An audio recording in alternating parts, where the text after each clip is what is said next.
What up, everybody? Welcome to the Smoking Tire Podcast. This episode is brought to you by Auto Tempest. You know how Auto Tempest works. It makes your life easier by handling your double work for you. Why search all of the car sites on the internet yourself when there's a site that does that job for you? Autotempest.com looks at all the major car sites, a bunch of the minor car sites, and you only have to type in your information for what you're searching for one time. And pretty soon it's going to be even better because they're integrating a new function that I can't say yet, but it's a new marketplace of vehicles, and that's going to be coming to Auto Tempest Search very soon. They have been great to us over the years, so when you're looking for a car, do us a favor by going to Auto Tempest and doing yourself a favor by going to Auto Tempest, because you are saving yourself time, and time, people, is money. Autotempest.com. We love them. Next up, look into your hood. Maybe your check engine light comes on. What are you going to do? What do you do? Step one. Get yourself a Blue Driver Pro Scan tool. Blue Driver can read all the computer systems in your vehicle, tell you what the problem is, and suggest solutions from a database of millions of ASE verified fixes. Then fix the problem yourself or head to the garage armed with knowledge. Either way, you're in control. Plus, Blue Driver can do so much more than just read codes. View live data from your vehicle, read freeze frame and mode 6, do a smog check, stay up to date on recalls and service bulletins, and much more. That's why Blue Driver is the best-selling scan tool on Amazon. Don't take our word for it. Check out the thousands of positive reviews on Amazon, reviews written by real people who saved a ton of time and money with Blue Driver. For a limited time, take advantage of the special Smoking Tire offer.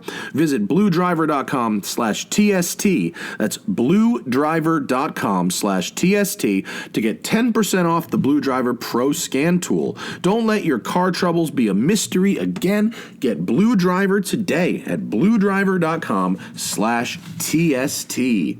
And how about that Brio Beardscape, folks? I broke it out last night. I was getting awful scruffy. You're going to see in my BMW M5 review how scruffy I got. And the Beardscape is so money. It's like, everybody hates working on your car with cheap, crappy tools, right? You want to use good quality tools. You know they're going to last. You know they're going to help your life, not make it more annoying. Same thing with the buzzer. Stop using that cheap trimmer and upgrade to a smooth, quiet, precision trimming device. The Beardscape is the jam. I've been using it for like 2 years. I buzz my face, then I shave with the razor, and then I look good. I also use it in other places that you probably don't want to think about. But it be what it be, man. That's what happens when you have a 98% male listening ratio. You get to talk about your ball hair. The Beardscape has a ceramic blade 4 times harder than stainless steel and stays sharp longer. The micro adjustments on the blade help you get that precision shave. Go to Brio for Life. That's Brio, the number 4, life.com, and use code SMOKING to get the best price online for the Beardscape. That's Brio4life.com. Code SMOKING at checkout. Get the best price on the internet for that Brio Beardscape joint. All right, this week on the show, we have, it's a good week, folks. This episode is Andrew Collins of JALOPNIK, the man who almost lost his hand on his wedding day, is now back in the game, feeling good, minus a finger, but it's all right. You only need 9 anyway, am I right, folks? And he's back in studio, and we're talking about old cars and old cars, really, mostly. Andrew Collins on the Smoking Tire Podcast. Someone named Shitty Wheelies. I can identify with that. Shitty Wheelies. You know what was a shitty wheelie? Meek Mill's wheelie. Oh, yeah? I've been watching Free Meek on Amazon. Meek Mill got fucked. I didn't even like Meek Mill's music before particularly. I didn't really know anything about him. A, his music's very good. And B, he got fucking so fucked by the system. I have no idea what happened to him. No. Meek Mill was a rapper. Okay. Who was a rapper from a young age. And he had some cousins who were drug dealers in Philly. Huge shocker. Okay? He was leaving their house. This is as a youngster, way before he was the famous one. Andrew Collins from JALOPNIK. Welcome to the Smoking Tire Podcast. Thanks for having me. Dive into Meek Mill. And his side of the story is that He was carrying a gun. Some cops were planning to raid the house and were rolling up as he was like leaving to go to the store. He saw the cops, freaked out, took the gun out of his waistband, put it on the ground, and put his hands up. Okay? The cops' version of the story is that he pointed the gun at all 5 of us. Now, he is alive, and he was not shot at during this encounter. He was arrested. Right. And he did time for pointing a gun at cops, basically, and being associated with crack dealers and whatever it was. But then he subsequently is on the longest probation ever, and he keeps seemingly getting violated for things that are problems with the probation system, but that are very standard for anyone in the entertainment business. Like a video shoot location gets moved across town and he doesn't tell his PO and he gets violated. You know what I mean? Like stupid shit. Anyway, I'm on like episode 4 and it's fucking crazy. Was it on Netflix? It's I think Amazon Prime. Wow. It's fucking crazy. What up, Andrew? Hey, good to see you, man. Thanks. How are you? Oh, I'm doing well. How about yourself? It's a heavy day. No, I saw you the other day in the Scout. I didn't know it was you. You did know it was me because I was in a GT3 RS. Yeah, I saw a white Porsche wing, Florida plates. I was like, I bet I know whoever's in that car. Drug dealer or journalist. Tax evasion or... So I was like, sure enough. Yeah. It's a cool spec, that car, isn't it? Which, you have an RS, right? It's an RS, yeah. And it's like, sexy car. It's all white with just a little green lip highlight and a green brake caliper. And so it really looks a lot like a body in white race. It looks exactly the natural lime claw it looks spec. like Zach's lime white claw. The worst flavor. That's not a good flavor. No, it's not. But it's funny. It's GT3 RS spec. You know what does have a good flavor? The English. This is the guys from Lotus. Russell, the head designer from Lotus. Yeah. Brought this as a gift. Is that wine or liquor? It's whiskey. Oh, it's whiskey. It's whiskey. It's from like the town. It's from like Oh, Ethel. wow. Cool. Yeah, up the road. Nice. It's tasty. But yeah, the RS, you can see it from a mile away. But it's like a body and white race car. It's very cool. This, they're very this tastes cool. like a JV whiskey that really should be playing varsity scotch. It's like you're pretty tall for your age. You were held back 3 years. Yeah, it's like some like It's got little some local smoke and shit, shit, but yeah. it's like No, it's good. It's got that 2,000 electric horsepower of the Lotus Avaya behind it. Is that how you pronounce that? Avaya? Avaya? Okay. Yeah. I'm glad someone was here to tell me. I was like, Avija? Yeah, right. I fucked it up to their face like 3 times. I should just let them say it. Yeah. It's kind of neat looking. It looks very cool. It does. It's a little Dyson vacuum-esque, but it's all right. Well, we're getting really very like with the new like Aston one and like they're all getting real crazy. We've gone full F-Zero. Yeah, exactly. Oh yeah. The Avaya That's is true. very F-Zero. It's gorgeous. Yeah. But like between the numbers and I think the name and then the shape and the open space they can do with the electric cars, it's just It was like the McLaren Senna kind of the crossing point where it was like, all right, we're just going Where crazy it's now. like, Like now's the the design. time. Or the Apollo IE or whatever. That thing's or the, freaking insane. What was the original one? The Tramonto? No, not the Tramonto. What was the thing that Jeremy Clarkson drove? Like the Caparo T1. T1. Oh, God. The Caparo T1. Like Just like totally out every there. time someone tried to drive it, it was a complete disaster, but it looked fucking crazy. Right. oops, that's you too. Yeah, that was. But I think Oh, I my think God. when they built the Senna, and it was as ugly as it was, and then it sold right out. Yeah. Well, Do you think we're there? Do you think nowadays though, like there's so many limited editions, and we've said like there's so much money that everything will sell out because someone could at least flip it 6 months later. Like Sure seems like it. It does. It seems like the market, like at the very top end, it seems like everyone's just fuck. What else can we get? What do we got? How many one-off like Pininfarina like? it's almost like, .com ish of like every limited thing's amazing, everything's going up in value, everything's incredible, and then what's that car they're building in Dubai? Oh, is this the W Motors? No, it's the one that looks kind of like a new age Cobra. Oh, what? Interesting. Can you go to the wide, Zach? I gotta look it can't up. stand looking at myself when we're all here and it's just lingering on me. I hate myself. I'll figure out. You guys talk. I was at this Sunset GT thing because you can yeah. always count on Dubai for familiar with some that. fucking wild shit, yeah. right?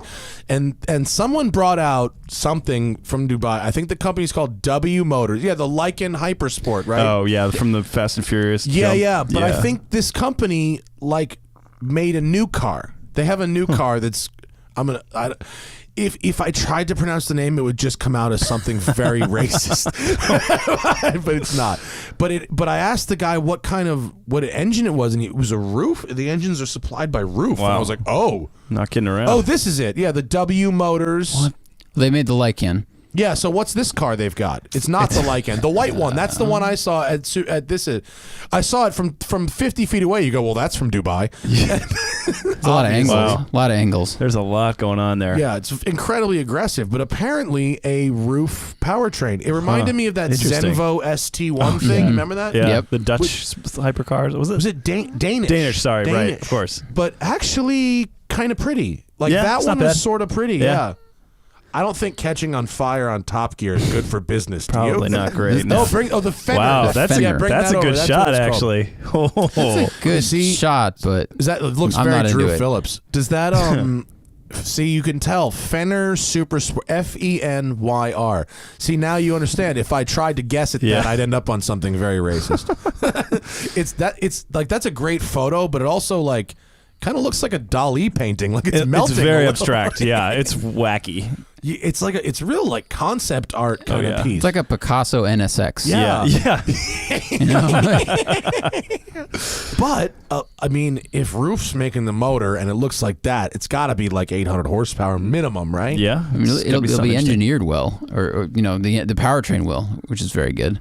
Yeah, you always I'll- wonder what like suspension situation is with a car like that. It's like what? Yeah, who's making it? I don't know. I mean, you know, but I'll tell you what. In Beverly Hills, which was, I went to this Heartbeat show. of America. This show was the Yeeziest of car shows. Everybody was wearing $3,000 sweatpants and Good, Yeezys. good. And there were like 6 Koenigsegg's and 4 Sennas, and Shmee was there. Oh, good, okay. People were rolling their eyes at that thing. and this was in like central douche casting.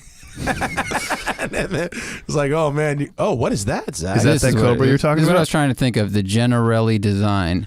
Oh, this guy I think wants to come on the podcast. His PR guy hit me up. I think it's a guy named Al Janarelli is his name.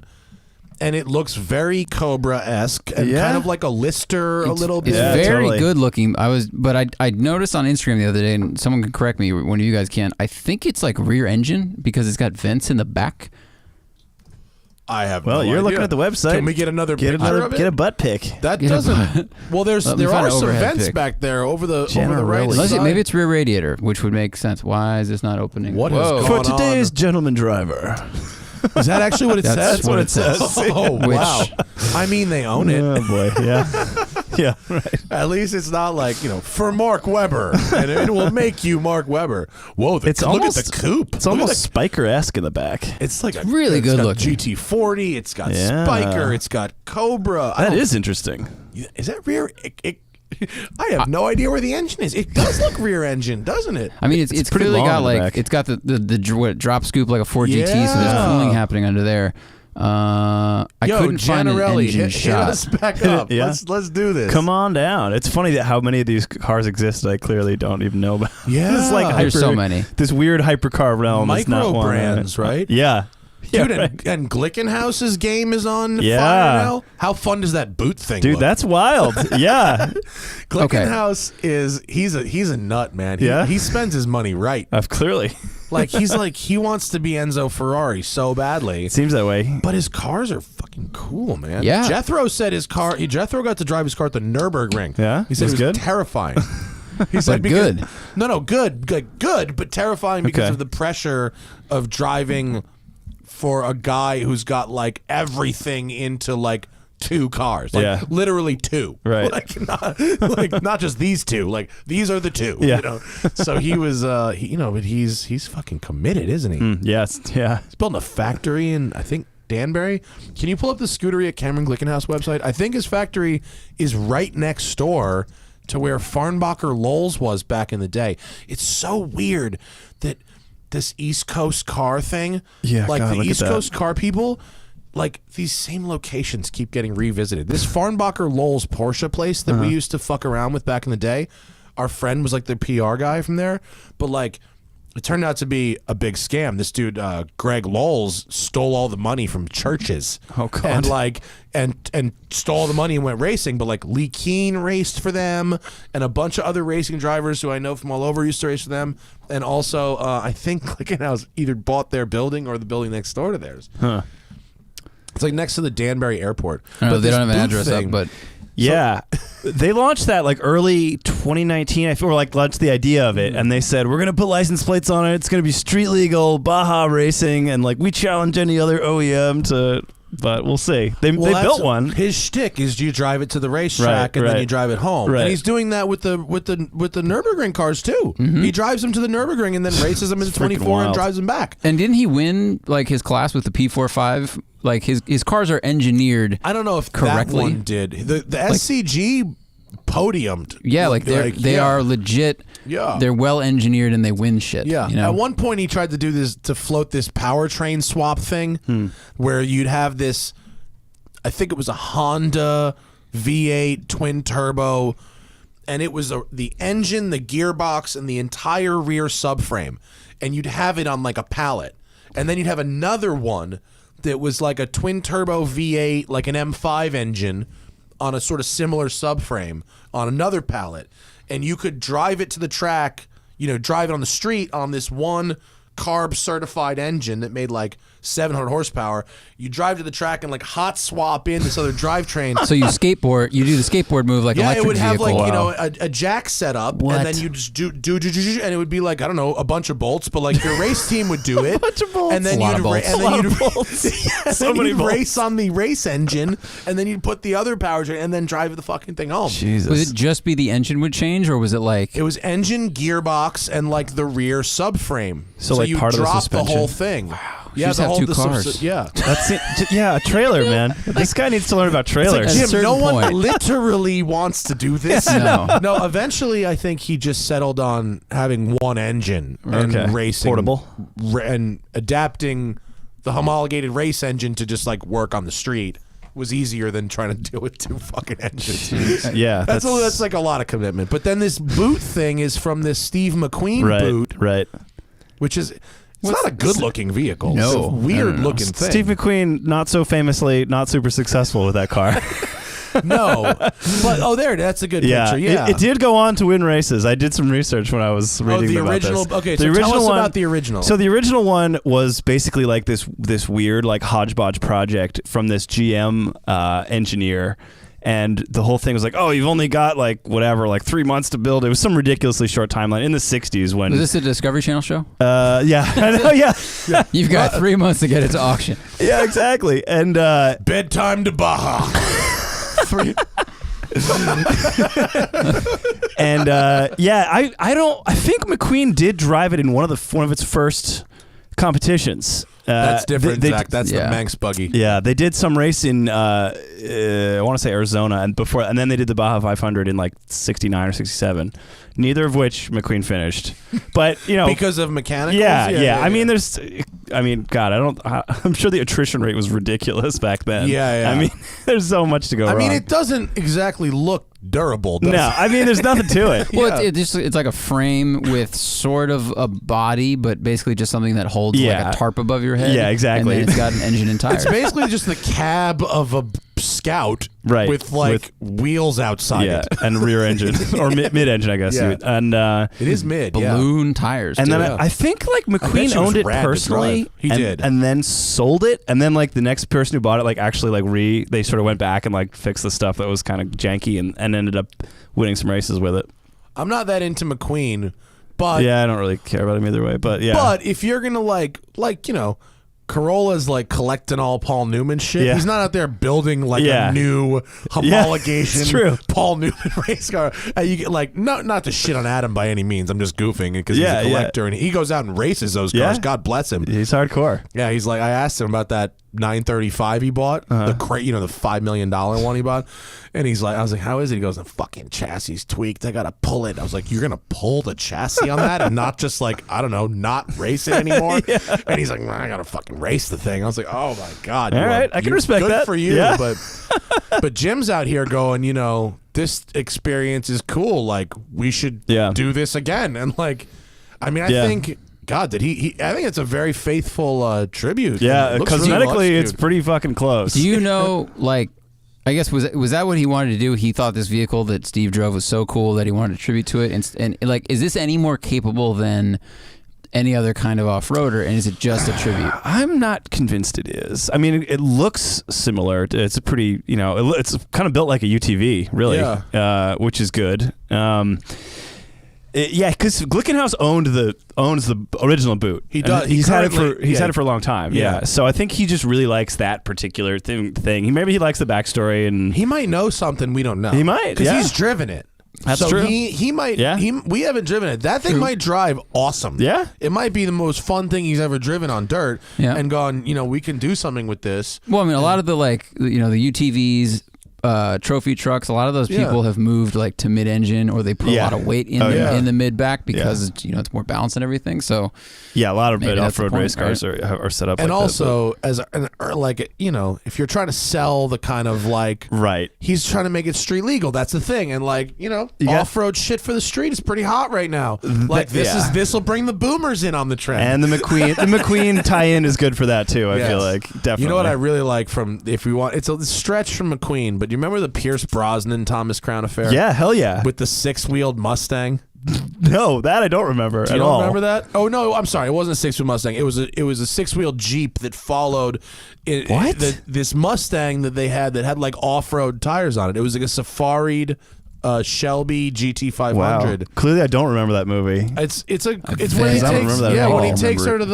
when he takes her to the private island. Oh yeah, and he goes, the doors are welded, and he jumps in. The doors are welded. Throw your leg over. It's like a KR. A straight up safaried. Wow. GT500 KR convertible. God, I got to do a blog about this. This is awesome. You don't remember this? No, dude. Now that I'm looking at it, I've watched the Pierce Brosnan Thomas Crown affair like a million times, and every time when we were building my 911, like I really was kind of thinking about this, like Pierce Brosnan on his private island. Hell yeah. Banging Rene Russo in this off-road Mustang with the hellas and the and the tire on the back. Yeah.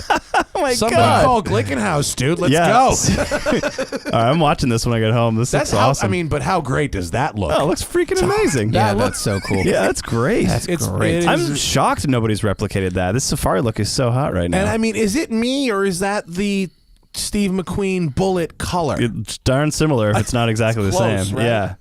It's a little darker, but yeah, that's awesome. And it's on like a little torque thrust, like 14. It looks great. with 30-inch tires. Yeah, it's looking awesome. So much sidewall. That's sweet. So he's followed his luggage valet is driving like a 90s Wrangler that has a double rear axle, like a 6x6.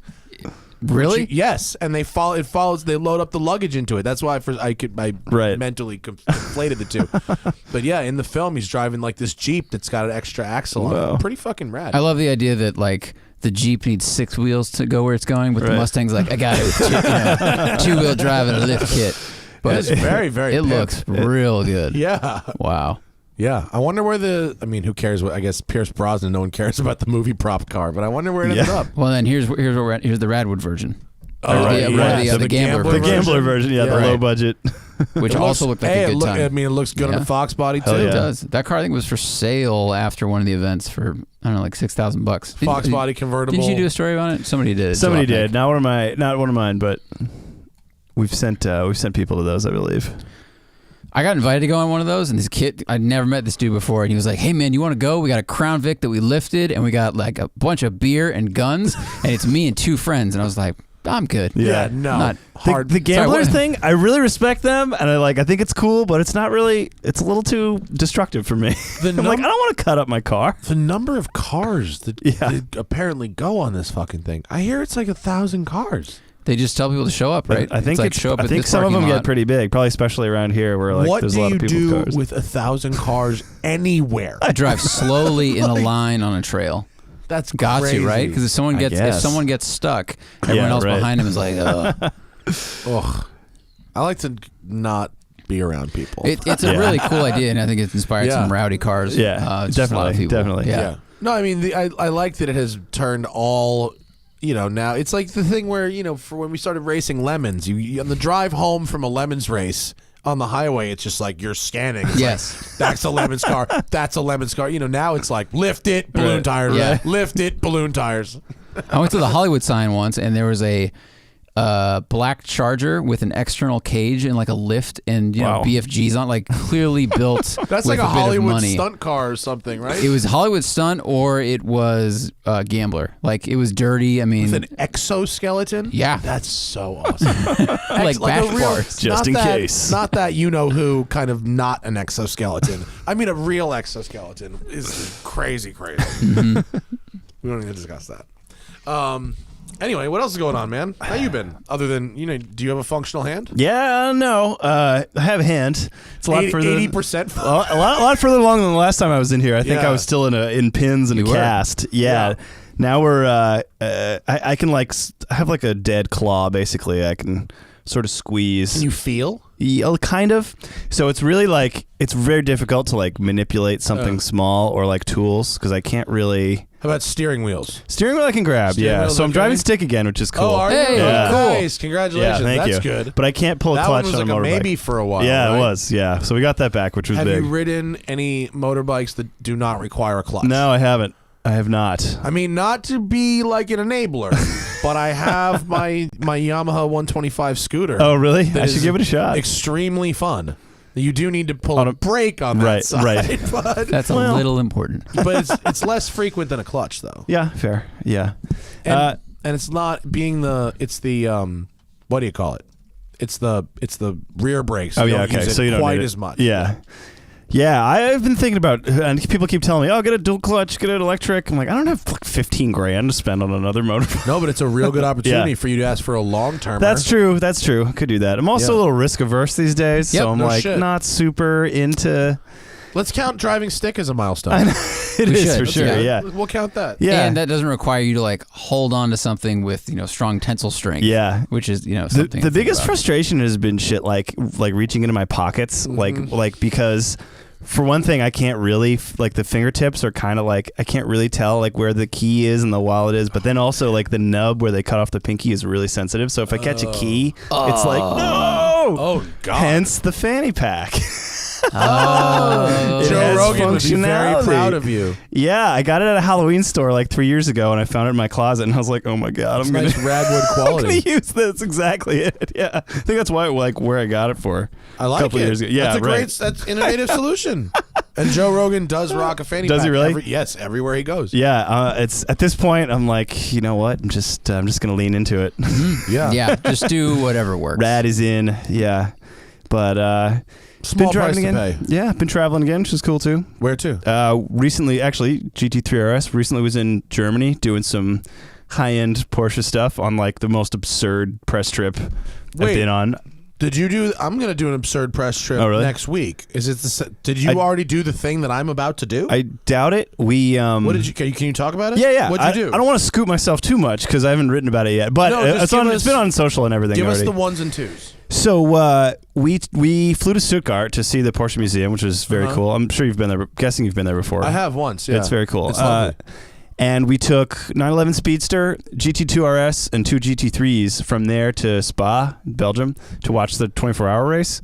And obviously between there and there is unrestricted, Yes. just wide open, wild times. Sounds great. It was pretty cool. yeah. Speedster 2 RS and 3 RS. And 3 RS, yeah. Well, that's a win. Yeah, it was That's unreal. A strong. The, No, it was the strong difference game. in speed of each of those is it's like a 50% to 50%, right? Well, it's funny because I wasn't really thinking about that, but yes, so the GT2 is in another The stratosphere. 3 RS basically. to 2 RS is fucking crazy. Oh yeah, town. yeah. Right. I think it's 400 and change, 700 HP, It's right? 520. 520. Is Okay, the is the 3 RS and then 7 yeah. something. It's- 720. The GT2 RS is so it's a preposterous car.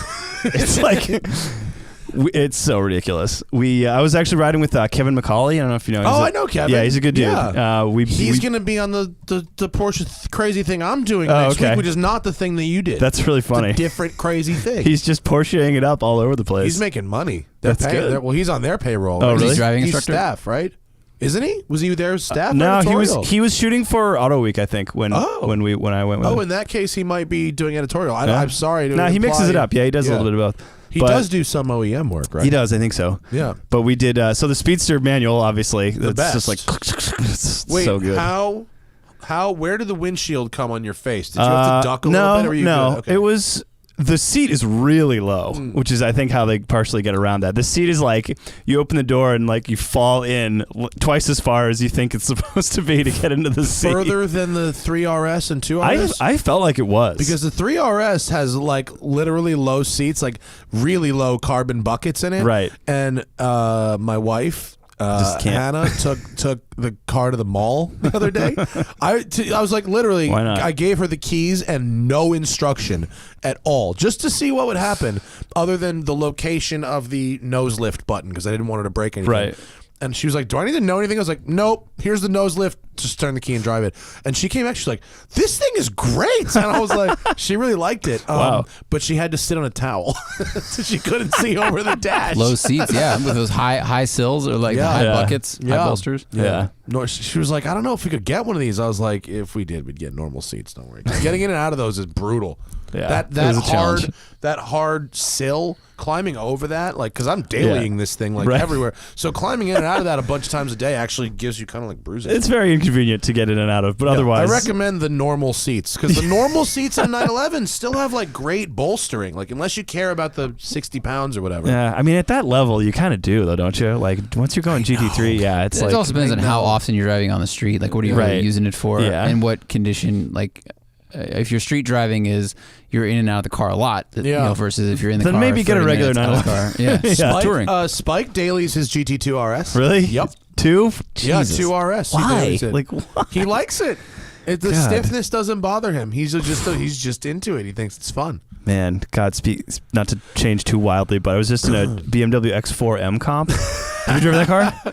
No, I tried. There aren't actually any X4. I wanted the X3M, and there aren't any left in the LA fleet. I have to wait for the next round. Did you like it?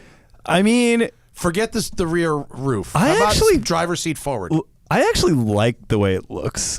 I know I'm in a minority, but interior exterior, I think it's like a cool looking, weird looking car. Give us that photo, Zach. The side profile. Yeah, I kind of dig it. I know it's sacrilegious. I like you're that. allowed to like what you like. I It's, don't like it. I think it's weird looking. It's but- weird. It's definitely weird looking, but it kind of works for me. It's like and inside is very spaceshipy and like, but that car is so fucking stiff, man. I picked it up at JFK and driving over to Brooklyn to stay with Raphael was like. Well, you gave it a worst case scenario, I know. though, didn't you? But JFK to Brooklyn's that's a really rough trip. Oh, it was terrible. But it really didn't get much better between. We put almost 1,300 miles on the thing. Where'd you go? All over New England. I went to New Hampshire, Maine, like seeing people, and it was cool. It just doesn't. It's super fast, of course. It's stiff. So despite what a lot of people will say is number steering, not ideal steering, it's like it handles well. It's just like brutal. Yeah. Well, it's big rims, right? Big rims giant, are the gigantic, problem. yeah. And in 21s New or England, what something? you got are potholes and yeah. hard edges. And even if you get travel to soak up, the And there's undulations, and there is hard no edges travel. on big rims, there's no travel. No. Yeah, because it's an M car, Well, right? it's so tall and heavy that in order to get it to like be okay on the track, they need it to like stretch it out. Yeah. It'd be really interesting to drive one of these back to back with something like the 812 or any sports car that has mag ride and see what the difference is That would be in interesting. that compliance, because there are cars out there that can be like stiff for performance reasons but are still compliant enough and feel comfortable. But I wonder, Most of them have the engine not in front. because the geometries are really better on the front suspensions. What when about like there isn't an engine there. Camaro's 812? Like, I mean, they have mag ride or the Mustangs. Like, I'm wondering if it may be a perception thing where our brain goes, sports car, it's pretty soft for a sports car, mag ride's great, and then we get in one of these and we go, it's too stiff because our brain thinks it should be calibrated differently. I'm just curious. Maybe. Yeah, I don't. Lately, I've been thinking I kind of like stupid fast SUVs, but not so much stupid fast crossovers. Oh, that's an interesting perspective. Like I'm into you're into what? a G63, but not yes, this. G6 or not so much G63, but like GLS 63 or just something more squared off and big. Yeah, ones that because vehicles like that are like straight line speed and that's it pretty much, and like they know what they're about. Versus this tries to be like everything, and it's kind of it. I don't know. want my SUV to be trackable. Like, I just don't give a shit. My dad has a Cayenne Turbo, and I fucking hate it. I seriously do. I don't like it. I think it's dumb. It doesn't need to be that stiff. Right. And also have the slush box for towing. Like, you want stiff? Give me the PDK, right. and we'll pretend like we're a race car. Or you want to give me the slush box for towing? Give me some travel because I'm towing. Right. You know. So yeah. But just regular SUVs, I guess. Yeah. Maybe I'll pass on the X3M. But I get the M5 next week, and then the cool. i8. Oh, nice. Have you ever driven an i8? It's been a long time. You want to try mine? Well, Sure. I've never driven an i8 before. Really? I'm kind of excited. It just like never got around. That's to an it. oldie. I know. I rode in one once, and it was like, this is pretty cool. Like, Chris is driving, so it's like, this is quick and nimble and feels light and sounds kind of cool and weird. Well, we can all drive it, but it's the Roadster, so Cool. but I'm pretty excited about it. Cool. Actually. My colleague Kristen Lee really liked it. I've heard from others that it's like looks faster than it is, but Yes, true. Yeah, I Yeah. hear it's not that fast, but I hear it's a good like city sports car. yeah, which is cool. All right. I mean, I think it's almost like a momentum car. Like, if you're in the canyons, like it feels nimble. You ever From the drive an right seat. i3? Yeah, yeah. So on them little bike tires? Yep. Then they handle like way better than you think they're Right. going to. Like, why am I not like pushing on this little bike tire? I don't fucking get it. Yeah. Dude, speaking of not pushing, I took the GT3 RS down Latigo. I met a dude at Malibu Cars and Coffee on Sunday who just moved to LA, and he's like, I'm a fan. I just moved here. I'm not weird, but like I don't know anybody. Can you point me in the right direction of some people? And I was like, come with me. And I took him in the he gave me his name was Steve. He gave me a not weird vibe. So I took him out in the GT3 RS. There is almost no way to get that car to understeer on a public road. I mean, you just keep turning the wheel harder and harder and harder. You cannot unsettle it. It is fucking crazy. Yeah, The way It's pretty magical. yeah. That makes sense. The pace of that car, there's no difference between it and the 812 on the street, and the 812 has 300 more horsepower. There's no difference in speed on the street. I believe that. Yeah. It's absolutely bananas. I did one of my little Just Noise videos of this car, and I spent 6.5 minutes between 7,000 and 9,000 RPM. At one point, I slowed down to what felt like a hairpin, but it was really about an 80 mile an hour corner, and the RPMs dipped down to 6, and so I went down a gear and brought them back to 7. Like there's all the revs. You can treat it like absolute garbage. Well, and it's even the best. Lee Keen, who is a huge fan of all things 911 and race, Right. has driven like every generation of race car and track cars.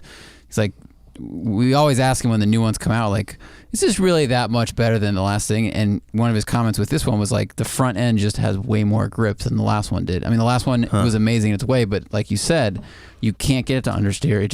It doesn't feel like a rear engine car anymore. With 4-wheel steer and a 265 tire in the front, it's like you can't unsettle it, and you can clutch kick it. Like, I saw you posting about that. I was looking forward to watching your little clip. there was a lot of confusion. I made a separate video about it with 3 angles, but there's a little there we go. Instagram. This I came up on the little skid pad here to do this. And I know exactly where that is. Yeah, listen, ready? There's the clutch kick, and now you're drifting. Wow. And by the way, this car's really good at drifting. Jeez, look at that. Yeah, you can. Nice donut. Nicely Yeah, done. look, and into a transition and a hard park. And so what you can do, and there was a lot of confusion about this in the comments, and I'll tell you why. Because people who weren't around for single clutch automated manuals, like in the early 2000s, like back those, like the 355, the 360 Ferrari, the Vanquish, the Gallardos, those you'd have to pull both paddles to put it in neutral, right? Now those gear, the PDK and the modern dual clutches typically like have a lever or buttons with an N, and if you pull both paddles, that doesn't usually put that in neutral. Only the Aventador still does that. So with PDK and the GT cars, if you are in first or second gear and you tug both paddles, it doesn't put it in neutral, but it holds the clutches open. Wow. And when it does, you have to have traction control fully disabled and stability control. And you hold in my case here in this video, I go do basically like a 200-foot circle, like a skid pad style circle. Yeah. First gear with the wheel 180 degrees turned over, so the paddles were actually quote upside down for me, right? So I was just holding them like that, and you just squeeze them. Opens the clutches, and it's open throttle too. So you have the throttle. It doesn't auto. So you just mat it and then let go, and it dumps the clutches, and now it's full off, and you're drifting. I love Porsche for putting that in there. Like, I really, that's really so do. Did you much ask them better about than that? drift Is that mode. like intentional? That's, Oh yeah, it's Yeah, it's intentional. not like no, it's for drifting. Okay. Yeah. Wow. And it's like all right, I don't have any excuses anymore. I'm always like, the rear engine car. I don't know. And you can do wow. it while drifting again. Like you can be in a slide and then do it again to continue. Like you can do it multiple times. It's a straight up clutch kick just with your hands. Proper clutch kick. Wow. So the difference is with the old systems, if you were to do that pull both paddles to put it in neutral, if you're moving, you can't then rev it up and then quote pop it back into gear. Right. It won't let you go back into gear until you drop the revs down to idle, and then it would like drag it back. Right. Like you can't use it like this. This is like if you pull both paddles in the Porsche, like it won't go into neutral. It's holding them things open, and so like it'll do some wonky shit if you hold them open and like don't rev it up. Like it'll do like a weird little thing. Like it's fucking open. So it's pretty awesome. Really cool. Is that just a GT3 RS thing, or is that a 911 thing? GT cars. GT cars, okay. Although I'm waiting, like I'm kind of hoping they put it in the 992s. Like I don't know if it's gonna stage, but that's my cool trip. That's my cool trip. Is 992. I'm going to Stuttgart. Nice. Going to the museum, taking delivery of a 992. Sweet. Driving it to Leipzig, where we get on a DHL cargo jet with the car. Oh yeah, I heard about fly that. to Ohio and then drive our German press cars on Tail of the Dragon to Atlanta. Ohio to Tail of the Dragon? Dude, Ohio to Tail of the Dragon. That's a long ride. It's a lot of driving. But it's 992. Like I need the seat time. It's important. Yeah, and hell yeah. You know who's filming it? J5. JF's filming it. Oh. Because of course he is. Yeah, that's funny. He's like, yo, dude, saw your name on the thing. DHL, what up? I was like, oh, dude, this will be fun. That's funny. That's awesome. Yeah, that's going to be great. Yeah, do you know anything to do in Leipzig? I have a half a day. No, never been there. Is that Austria or Germany? That's Germany. I was raised there. I can tell you all kinds of stuff. If there's any German fans out there, let me know what to do in Leipzig. So that'll be cool. Wait, so of those three, Speedster, RS, 2RS? I mean, I'd have to go Speedster just because I'm a convertible. I'm not at the RS level, so it has a soft top, right? Yeah, it does. Oh yeah, no, it's not like a totally roofless. That would be pretty intense. But man, what I liked about the Speedster is it's very distinctive and it stands out without being kind of douchey. You ride around the GT3 and it's like you got the about freaking that livery. He just pulled up. What do you got? Okay. The fucking psycho. Look at that. That's a bit much. We had a plain red one, which was just a very nice looking color. Probably matters. Car. A lot. I'm sure it does. Yeah. The rear cowl has a cool shape to it. Does it look more mid-engine? Yeah, it does. Oh yeah, of course, because the butt is so much more like pronounced. Yeah. And it doesn't have a color. It's a great looking car. Gigantic spoiler. Oh, there's the red. Yeah, there's the red. That works. Oh, it's a very handsome car. Zach, did you shoot that B-roll? I did not. Who's the droney guy? Whoa. Here? This looks like England or Ireland or something. No, that looks like Chris Harris's road. Yeah, it's like his backyard. Yeah. I don't like the scallop front end, but it is a good looking car in the right color. Yeah. And black silver wheels, I bet is fuego.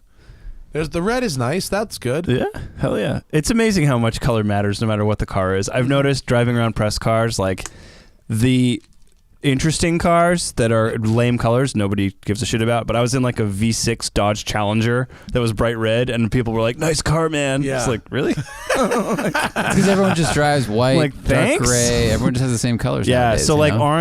orange, red, or yellow, people are like, wow, cool, even if it's like what, Yaris or something. Yellow 812 is really. Oh, yeah. That's loud. attention-grabbing. Yeah, I that's was loud. yeah, I was super jealous of that thing. Seeing your pics, It That looks car is nice. real crazy. I bet.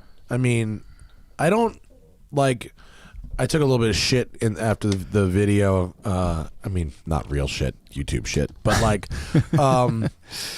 you know, it's they're kind of at the end of that front engine rear drive thing. I mean, you guess, just yeah. can't make them any more powerful. They're like out of traction. I broke the tires loose in third gear in this thing. Like, Jesus. it's an automatic. Like, come on, Yeah. you know what I mean? Like, how fast do we need to be going? It was Except well, this Oh, looks yeah. amazing. You see The this from freak today? wheel up top.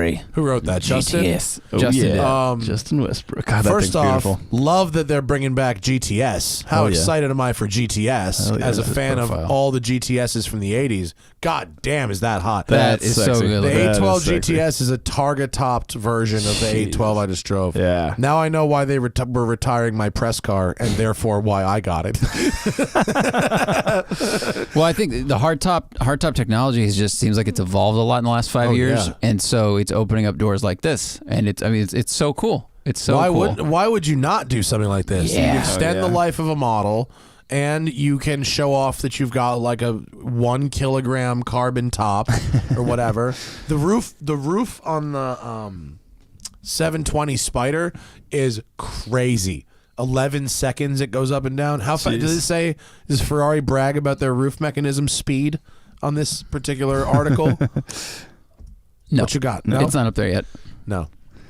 Well, then it's probably slower. I don't know, but I will say that color is absolutely incredible. Yeah. I think this is a rendering, or at least or maybe Is there's it? a lot of posts on it, so they probably wouldn't have like the specs yet for It's how like quick the to get up tungsten and all that that might be stuff. early. But the When I shape have- of it It's is almost like just great. it's almost like the evolved 575 Maranello. Well, it is. It's exactly that. Yeah, it's right. the Super America. It's a new Yeah. Super America.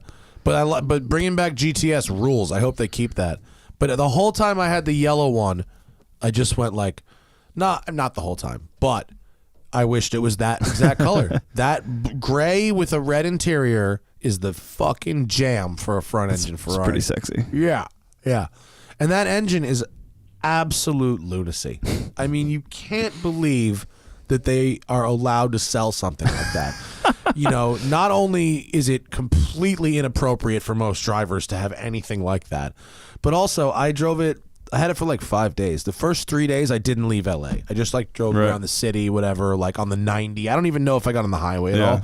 I got 7 miles per gallon in town in a sounds about right. in a 2-seat car that's built now. Like what? that has lightweight materials. Yeah. That's like worse than my Countach. That's like 30 years old. That's Did you pretty notice brutal. that the passenger seat, I don't know, maybe the driver's seat did too, when I drove it, we're hearing this squeak. Vinny and I are driving the car, and we're just hearing this all the time. And he's like looking around, and we're touching the center console and stuff. He's like, what the hell? And he looks down, and he goes, oh, it's a seat. And he slides his seat forward 1 notch, and then it's gone. Huh. So it's if the passenger seat was all the way back, you get the carbon creak. Oh, the which carbon is like, was rubbing on the leather? Yeah, the car is creak, like yeah. it's beautiful and Yeah. fast, and the interior I think is Yeah. really nice looking, and Yeah, it just yeah. has these little things that are like still Italian, Yeah, still in, just in a millimeter away from greatness. Huracans, they did this. In Huracans, they I can't believe after the Gallardo they never figured this out.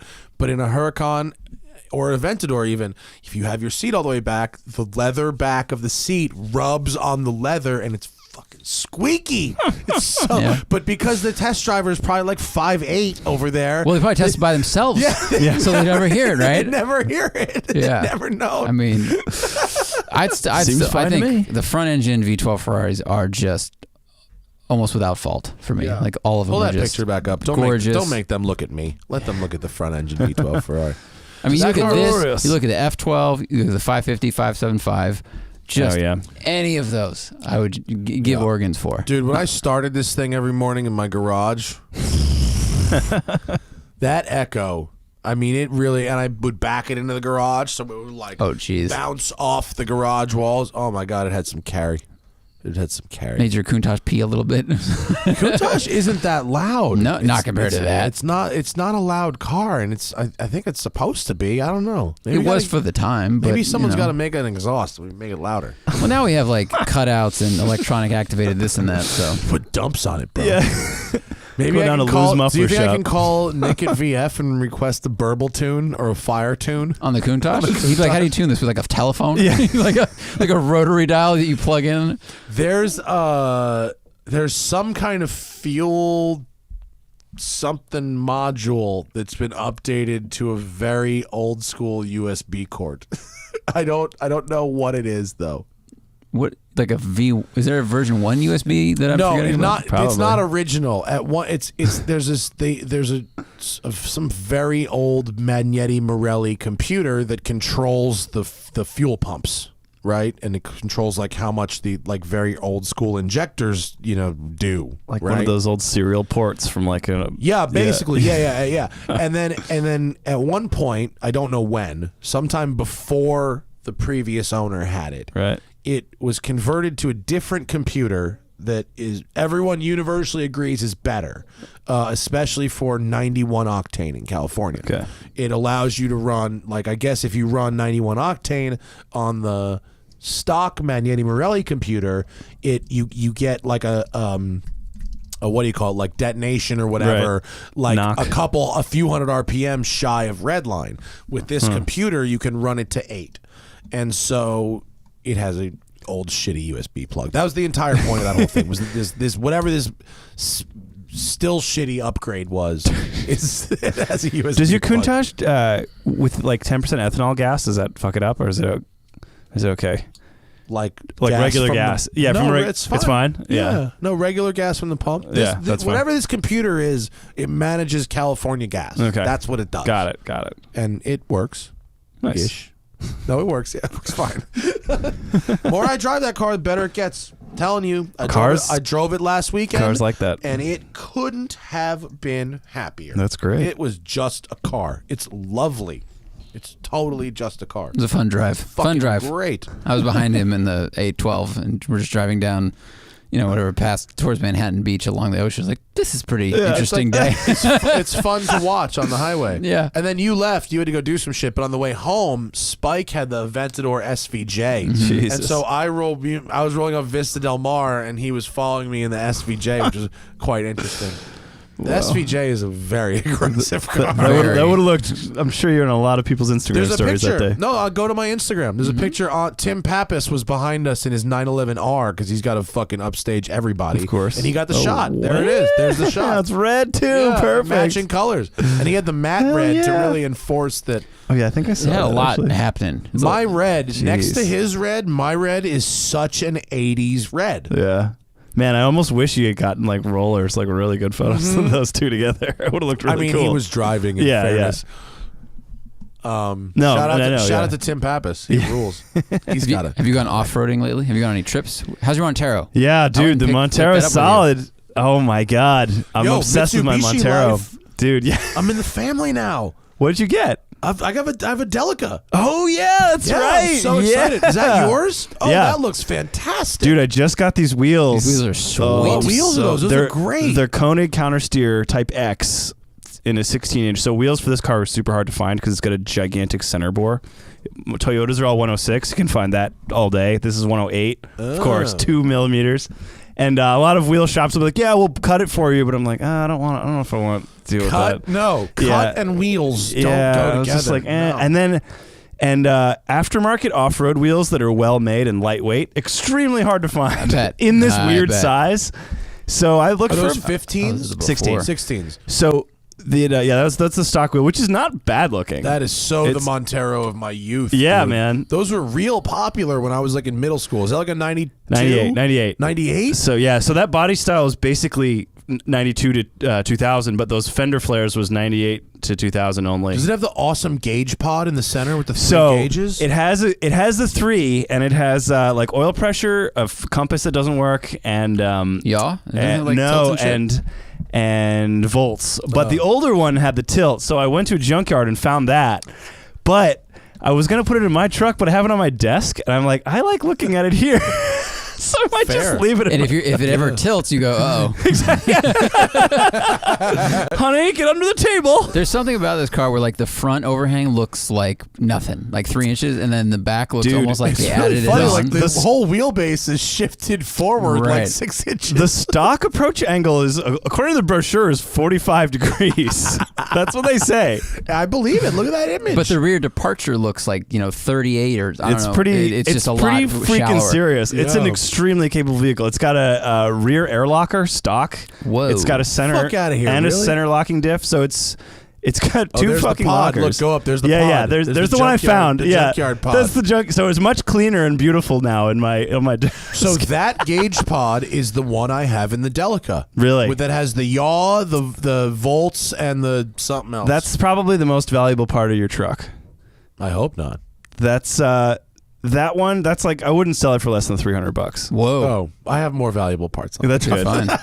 If you Well, were that's good, if you were to yeah. order it from Mitsubishi, it'd be like $800. Well, you Oh, bought cool. your Montero. It was You were like a there, year my ago. friend. I drove you Yeah, down there, right? that's right. So it was like, Yeah, but after I crashed. So the whole It was reason I after you bought crashed. it, was to have an automatic. Right, So yeah. when I was looking at Land Cruisers, I'd already owned a 4Runner. I was like, I already did the Land Rover thing. It's like, what else? and those are all have gotten more and more expensive. I mean, Yeah. kind of for good reason. At least like with Yeah, Ford, they're it's good. very durable. Montero's so this was still cheap. like the DL. So I wanted Mitsubishi gets no love. I know, no. how is reliability? But like what have you had to do to it, and how far have you driven it? Also, I'm probably getting up to the first oil change, so like 3,500 miles. Haven't All right, driven so it that not much. much. Haven't driven it that much.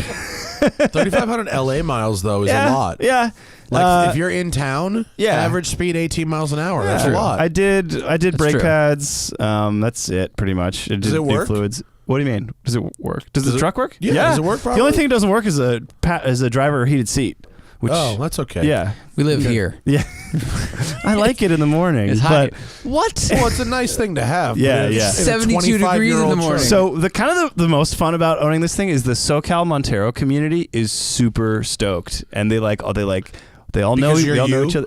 No, just not because you're Jalopnik? no, Well, not at all. Well, they're I'm great. like, I know this organization. They're really good because they can all fit in one Montero.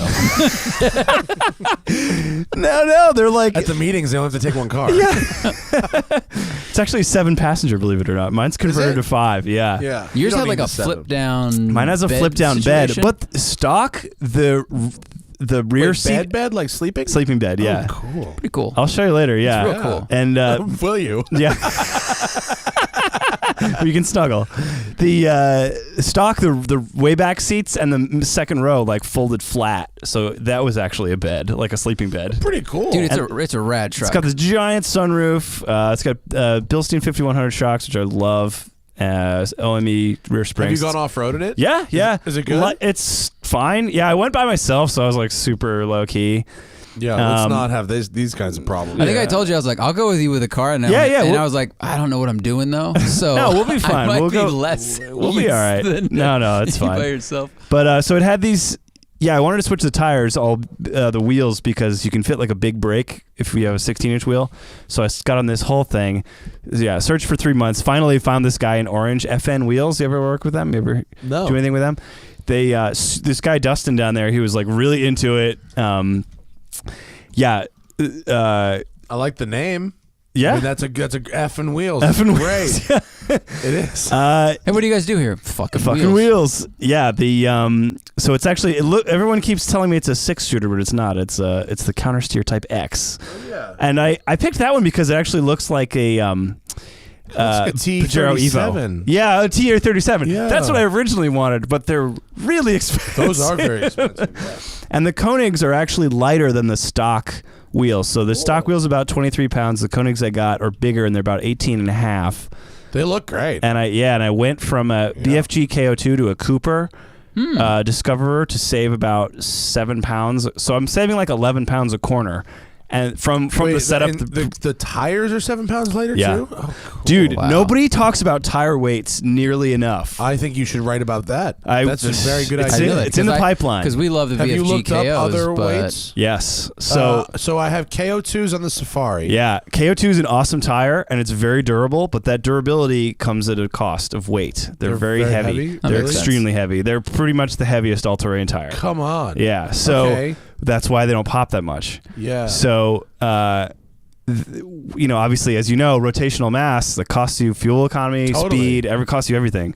So I was like, realistically, I can go for a your slightly. truck would be way faster if you drop 7 pounds a corner. It is actually. Yeah. I mean, well, I'm thinking about that with the 911. Like Tire Rack hooked me up with the KO2s, and like I know KO2s are like a good tire. It's a good tire, and but they are. But like, if you 7 pounds a corner in a 911 with 250 horsepower is a shitload. That's a shitload. But if I'm off-roading, I'd rather have durability, I think. Also, I did a big size, a significant size jump. So I went from a 33 to a like a 32 and a little wider. So I did go a little bit smaller to save that kind of weight. But and width also, they get heavier more quickly when they get wider versus diameter. Yeah. Because the tread is where the meat is, obviously. Yeah. But so I did a ton of research on it. Like Tire Rack has a great like chart.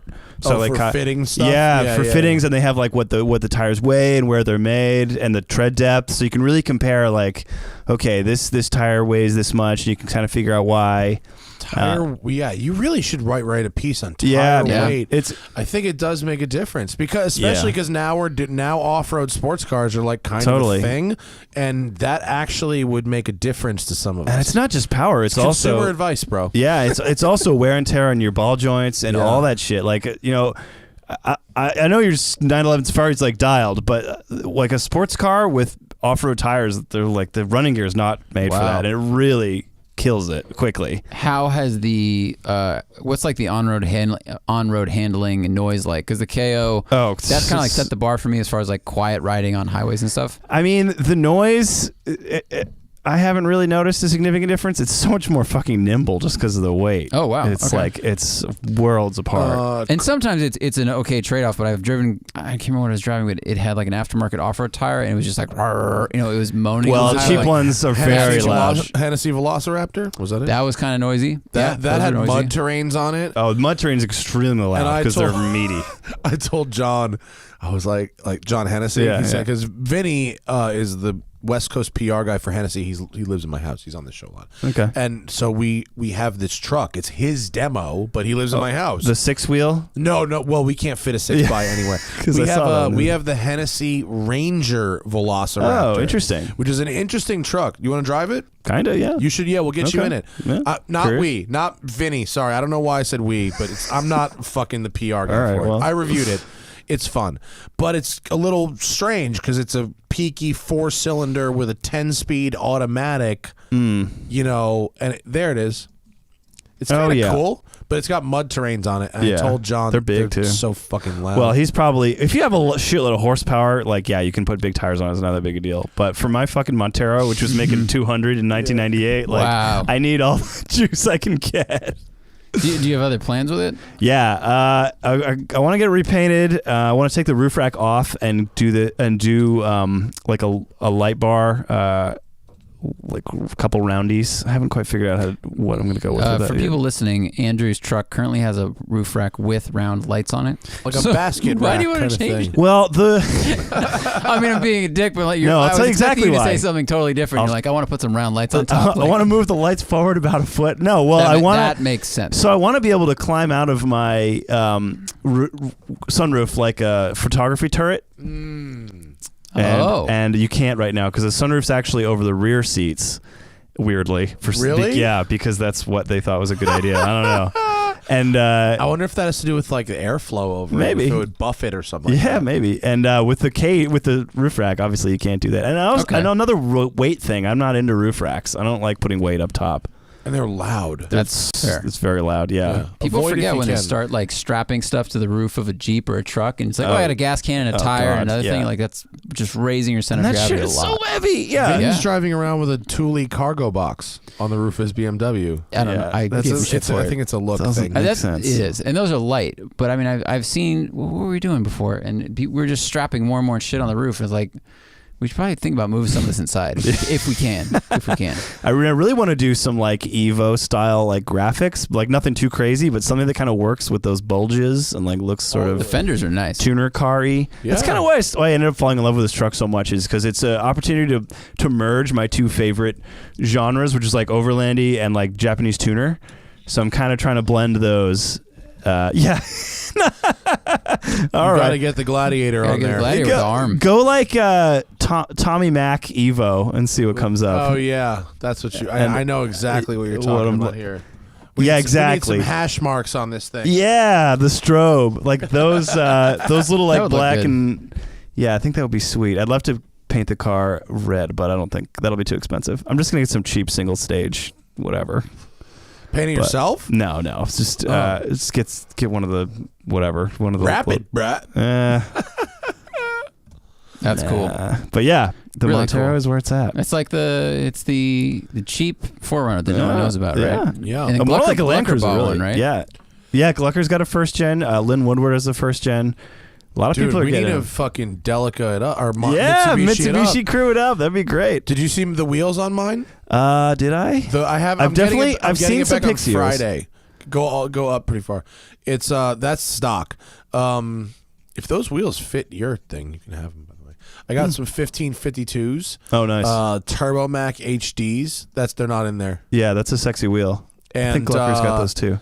in gray with and there they are. And we just got the Oh yeah, it looks brush awesome. guards back, and they're powder coated to match that lower silver trim, Very cool. which I'm very excited. What year is that? It's a 91 91. Okay. Oh yeah, it looks great. turbo diesel, Hell yeah. low range 4x4. It's an Exceed, but it's the low roof Exceed. So the crystal light roof, the glass roof, is 400 extra pounds up top. So the Exceed trim is the swiveling captain's chairs like I've got, and the dual air conditioners, and then it doesn't have the high roof. It has which is two funny. air conditioners. front and rear. Whoa, nice. 'Cause You it can looks like really glass, so it keeps it cool. Nice. You can really see the family resemblance between my car and that. Like I think. There's a Montero underneath Totally. that. Yeah, it looks like it. It Yeah, is. they look really similar. I don't know if it's a Montero or a Pajero underneath it. They which- definitely look related. That's for sure. Yeah, they are. Same era. But Yeah. we should definitely have a Mitsubishi crew meetup. Hell yeah. That'd be great. Meet at the top of like Rower Flats. Yeah, Yeah, for real. Yeah. Off-road it. that'd be really fun. I'll take that off-roading. Everyone has Yeah. There's mad pictures of Delicas like they're off-roading. tough. I Yeah, saw that's two in Banff looking seasoned. nice. Yeah. Seasoned. I like it. There's a guy who parks on the beach lot by my house like a lot, and he camps out of his, and I talked to him, and it's got 350,000 kilometers on it. Jeez. So he's about that. You talked to one of the Venice van guys, huh? I did talk to a Venice van guy. Yo, get in the super chat if you want to fucking fuck with us today, because there's a light. Oh, it's light. It's light in the super chat. Yeah, it's chilling. It's, I guess, It's been a low key evening. that's, sometimes that's a good sign. Sometimes that means like we're talking about interesting shit. And they don't. Okay, It's 11 Sometimes- p.m. Eastern also. that's true. Oh yeah, That's late true. night. Late I night. forgot. Yeah, East Coast. You Going suck. to Stay sleep. up later, bitches. What's up next? I'm going to Mexico actually, more off road and shit. We Really? this company called Dometic. I don't know if I'm like supposed to put them on blast or anything, but they make like fridges and batteries for off road stuff. And they're like, yeah, we want to have a bunch of people down to like test some of the stuff. And I was like, all right, Test cool. fridges and batteries. Yeah, Awesome. in an off-road context, and I was kind of like, oh, this is a good opportunity for me to kind of get back on the horse, so to speak, with Yes. the Baja stuff. And my boss felt the same way. He was like, yeah, go for it. It's cool because I've been wanting to take my truck down there, but I don't really want to go solo because for a lot of reasons. Yeah, and because you're smart. and so then they're like, oh, we're gonna convoy. I was like, all right, cool. All right. And, So where do you start? Ensenada. Or Yeah, something? we're gonna meet up. I'm not sure if we're gonna meet up in San Diego or Ensenada, but we're gonna actually, we're gonna do like a loop basically of the northern. Baja's two states, Baja North and Baja Sur, and so we're basically gonna do a lap of the northern state, and then it gets back to Ensenada the same day the Nora 500 begins, which is cool. the vintage like Baja race. So we're then gonna hang you out and watch the start. spectate? Yeah, Yeah. it's a That sounds freaking great. awesome event. So yeah, I was just like, oh, hang out in Ensenada for a couple days and truck it on back. I mean, camping in Mexico, sponsored by a company that makes Yeah. off-road Yeah, survival it's gonna be shit, cool. sounds like a pretty good time to me. Yeah, Yeah. So we'll get some hashtag content out of that. No problem. I'm pretty sure I've used one of their coolers Oh, before really? with Tim off-roading. Like one of his Forerunner crew buddies had one of those. That one looks familiar. Nice. Are they battery powered? Do they have like I solar don't know. hookups? Yeah, And- I guess didn't- you'll find out, I right? didn't really ask enough questions as usual. I was like, all right, well, I got my passport, so I'll see you guys down Yeah, there. that sounds good, dude. That's very cool. Yeah. Actually, Wes Seiler turned me on to these guys. I don't know if you guys know him. You know him, I of do. course. He's Yeah. always trying to like one up everybody with his adventuriness. So yeah, he's it's like- basically Mark Wahlberg and Shooter, but without the military background. he's a good dude. Yeah. So I haven't hung out with him in a long time. So he's going down. He's like, oh, come to Baja. I'm like, all right. He's Looking fun. forward to hanging with him again. Baja's nuts, Is he man. bringing his Yeah. dogs? Unknown. Maybe. Hope so. I don't know if they can cross country lines. I don't know what the rules are. with those. Maybe good not. question. Yeah. There's a lot of free Out, dogs yes, in Mexico. back, no. Yeah. Yeah. Right. Exactly. You might. Yeah. I'm excited to try out my global entry pass to come back. Have you never used it? I have coming in from an airplane, but I've never used it crossing the driving border. So I'm looking. Does it forward to help? Oh yeah. You get the Century Lane. There's a lane. Oh, wow. dude. Oh, dude. That this helps. is. We need yeah. to start driving to Mexico. I can take advantage of my global entry. You got to make sure your car is clear too. It's easy. You just send them your license plate, and then 10 days later they're like, okay, as long as they run your plate, and they're yeah, like, yeah. okay, he hasn't been doing anything sketch. but- Excellent. We drove down Yeah. there because we filmed a bit about Baja this year for Drive season Cool, 6. cool. Airs in November. Nice. So Spinelli and Alex drove a wide open Baja buggy on like Sweet. a stretch. And Yeah, those things are hilarious. Baja, like I love the Baja 1000. All of it. It seems like the best driving thing ever. But I really was faced with how dangerous that really is. Yeah, like, man.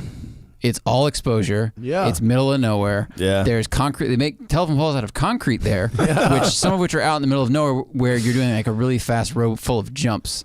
So it's really gnarly. It's a and wild very time. hot. And that was pretty nuts. And then the border crossing back, they have the special garage where people get to have their car taken apart for free. Yeah. And Not reassembled. inspected for durability. Like there's like a table full of tools looking like Saw 6, and then like someone's door panel is just on the table.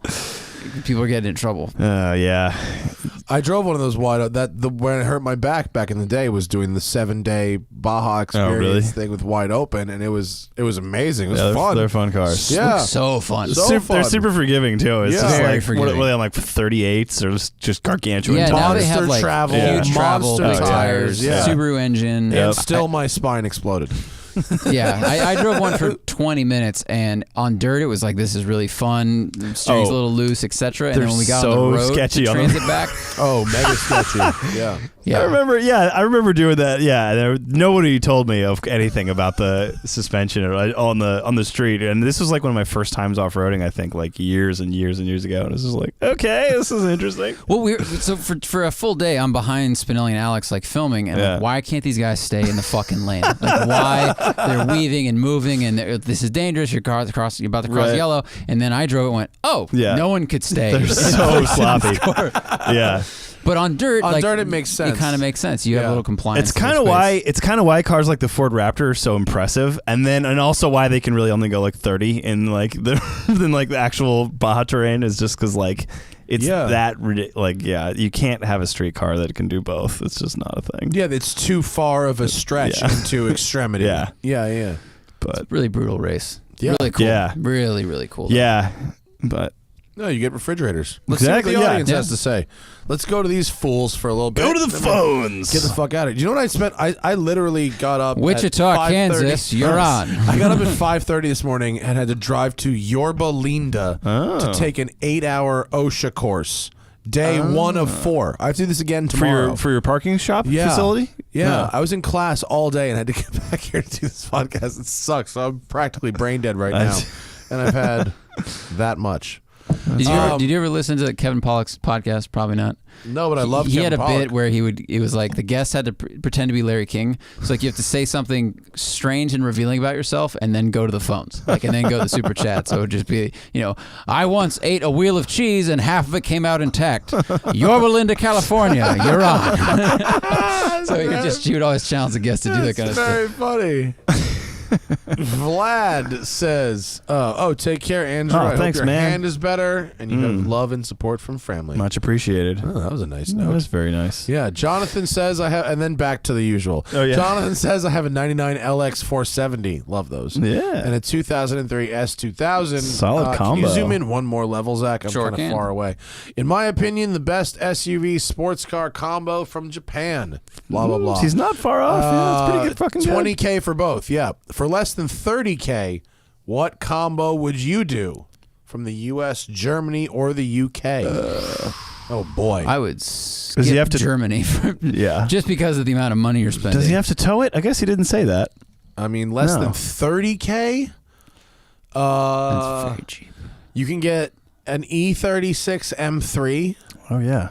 and an X5 4.6 IS. Yeah, that would be solid if There you wanted you to go go. all German. All German. Or a first-gen, second-gen Cayenne Turbo to tow that, right?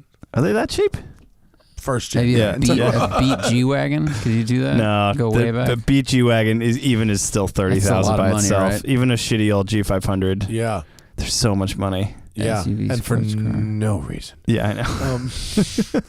Well, actually, that's not true. I know the reason, because it doesn't matter what year you get, they look the same. Right. You can get one that's 20 years old. And I most think people this it's dude's brand new. kind of nailed it. I'm trying to think of a better combo. It would be than hard that. to do better than an LX Yeah. 470 Yes. and an S2000. That's pretty It's good. a pretty good freaking combo, man. Like America, you could get a $20,000 Jeep and a $10,000 Mustang GT with Yeah. mods, but that's Yeah. not necessarily better than what he's Right. got. In America, I'd go Ford Lightning and, fuck yeah. and then modded, built Fox body. That would be cool. Right? Yeah, That's built pretty- Fox by about 10. Or like That's a true. built C4 Corvette.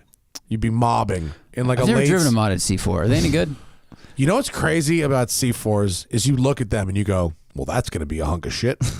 And then you get in and you go, oh my God, this drives good. Why did no Really? one, you go, why did no one tell me these were good? And because they have really sharp steering and like really good brakes and like direct shifter. Like they actually drive like really nice. If they're in good condition. Yes. There Yeah, can't be yeah, many yeah. left that are that have the later been- ones, the like 92 to 95, 92 to 96, like the later ones are Interesting. actually pretty good. And ZR1s are, especially the 95 ZR1s are insanely fast.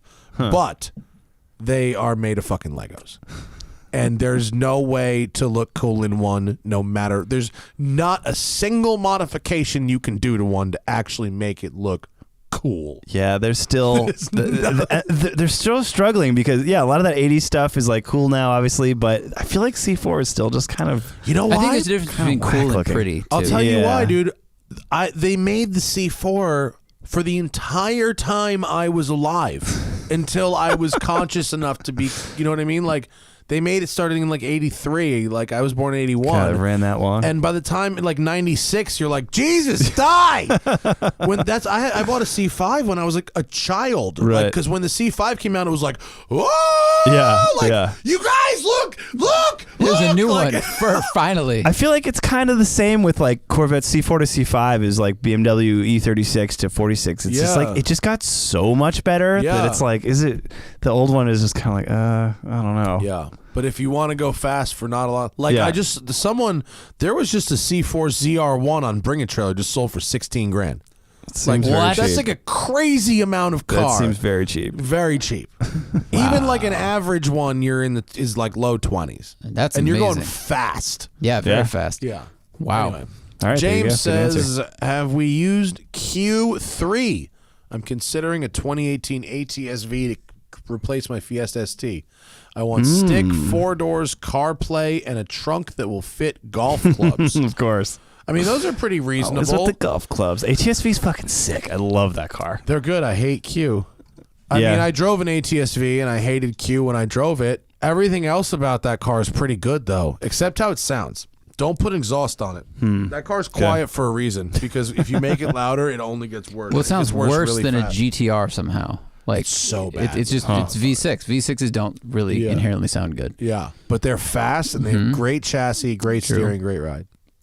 I I guess you got to ask yourself, James, how often do you play with the volume or the temperature of your car? If it's real consistent, you'd be all right. yeah. I mean, it's a pretty meteoric upgrade from a Fiesta ST as far as like general driving. Yeah.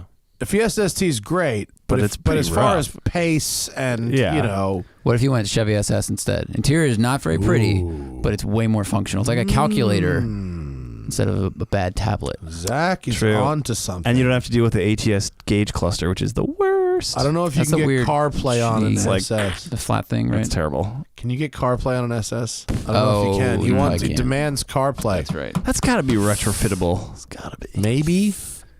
Depends on. I mean, then you have to go aftermarket screen and stuff, which you can do. Yeah, it's I mean, the you whole can thing. do, but Yeah. that's the thing. 4-doors CarPlay. That's the stick 4-doors CarPlay is where it all kind of falls apart. Just get one of Golf those R. Uber drivers Oh, stick You on get that in things. a Golf R. stick? Still? No, DSG. I don't know. Wait. Maybe Golf R. If so, maybe Golf R. That's very different from ATS-V. It is. But it's more That's true. That's very much the enthusiast answer. Like, you know what you should get? Yeah. Something completely different than what you want. Yeah. With a That's non-locking trunk that people can see into. The only question was, have we used Q3? That's true, All yeah. Q sucks. Yeah. Yeah. It's just, is it worth it? John O. Twist says, if you say bedtime to Baja 3 times in a mirror, you summon Caswell making a project of whatever's in your garage. There you go.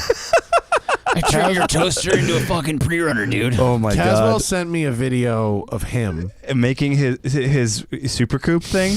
I don't know what to make of that, but I'm nervous. He's short wheelbase to 750, apparently. I don't know why he sent me a video. I'm not going to watch it. You want to watch it? No. I saw I He's a saw the creative fast guy. version on YouTube. I get it. I can see the finished product. I get what you did there. Got very drunk, drew something, and took out a welder.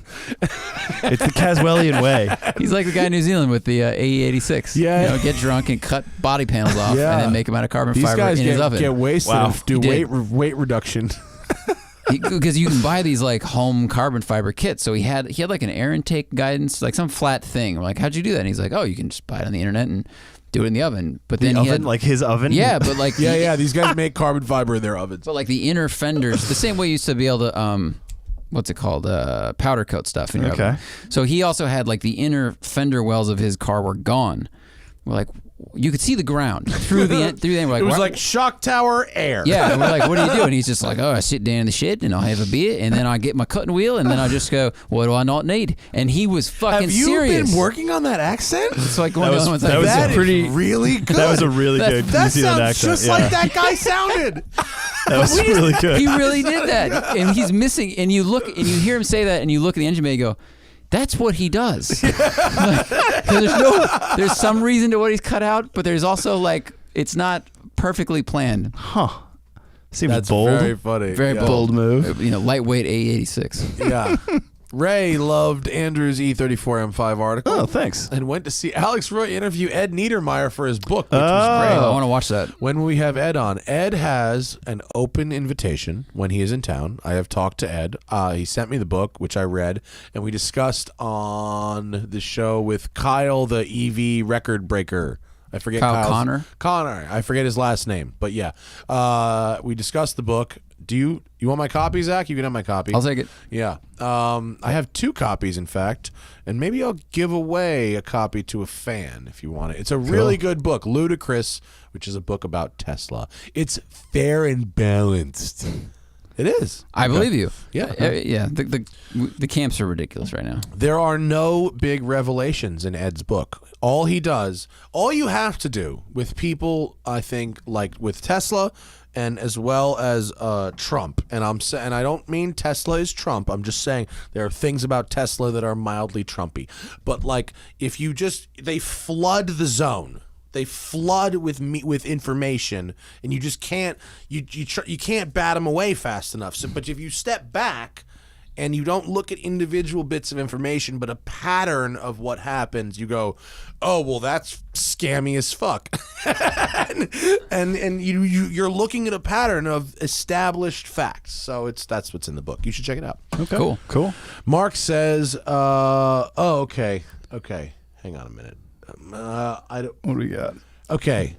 He has all these cars, I'm guessing. He has a Raptor, a Land Rover LR4, a GT3 RS, and an AMG GTS. What's next? Sounds like money is not a problem for this Money guy. is no issue.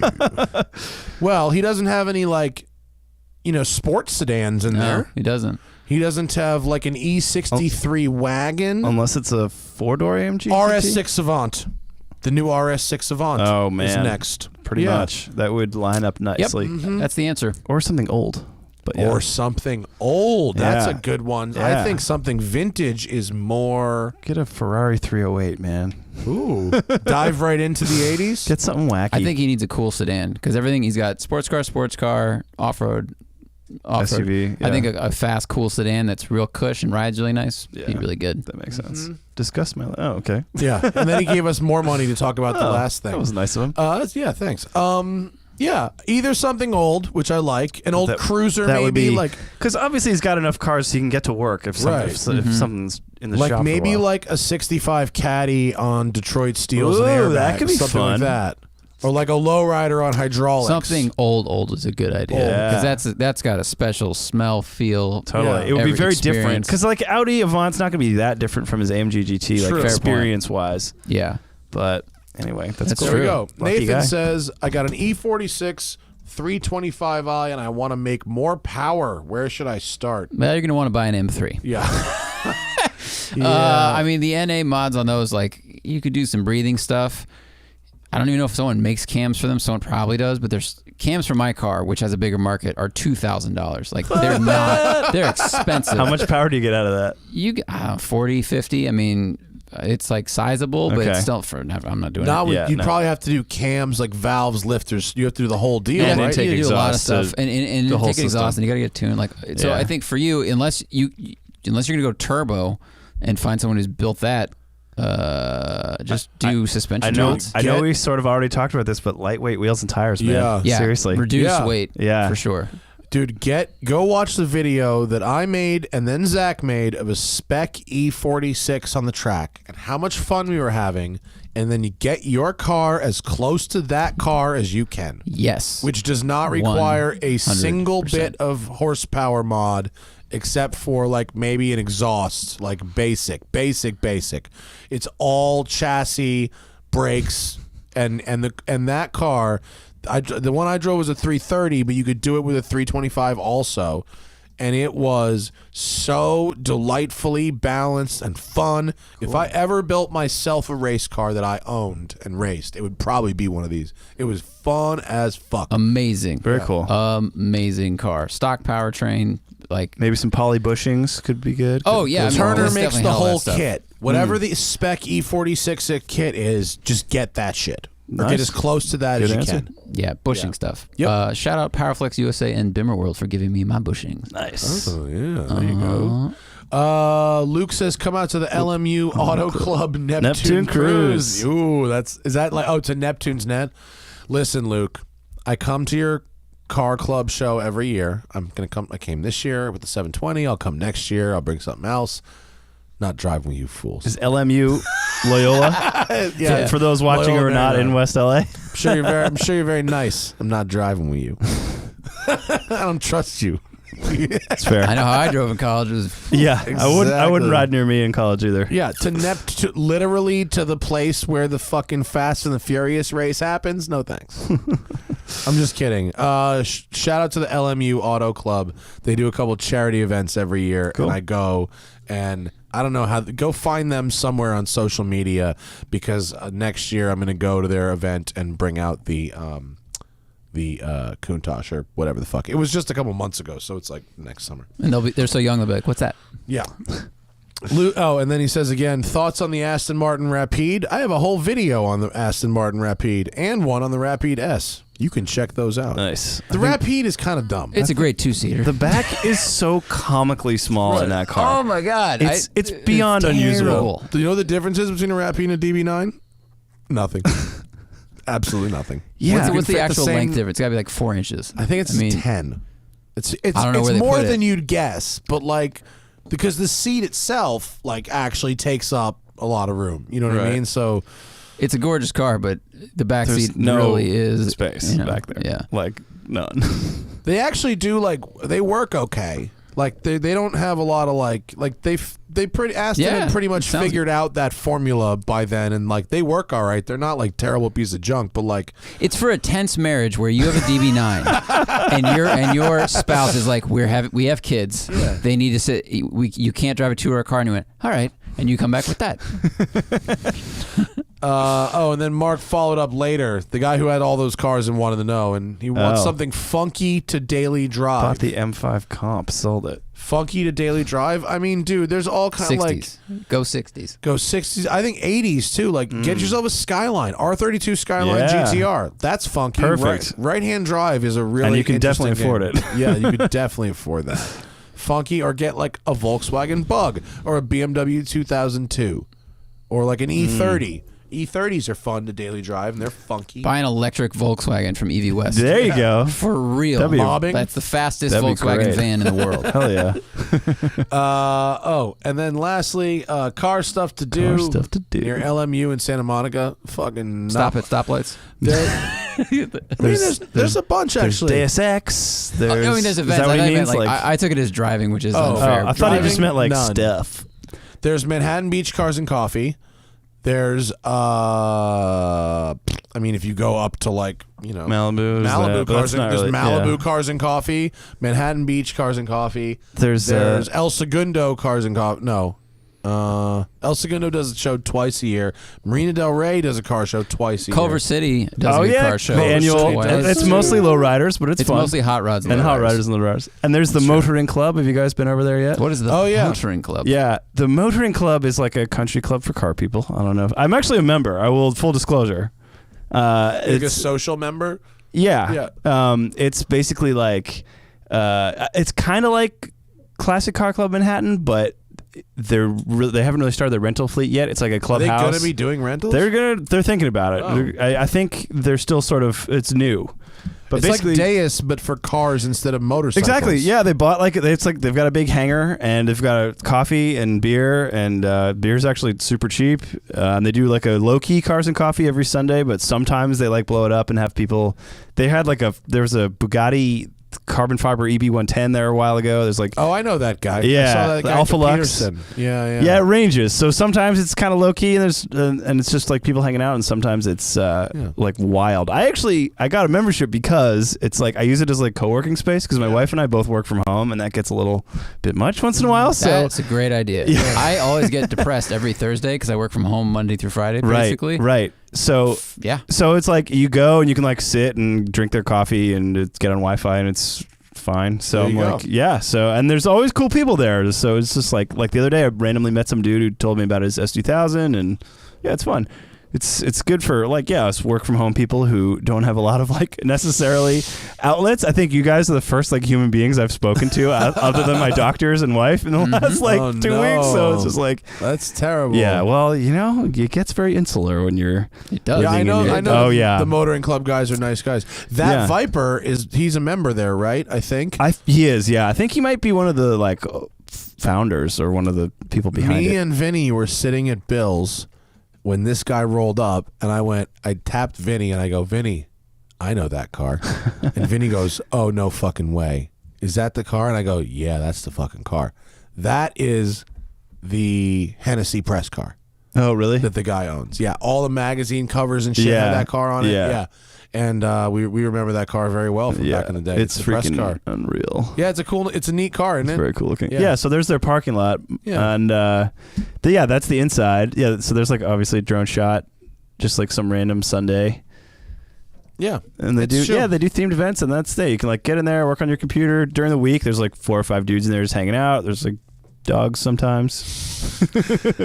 Yeah, it's fun. It's cool.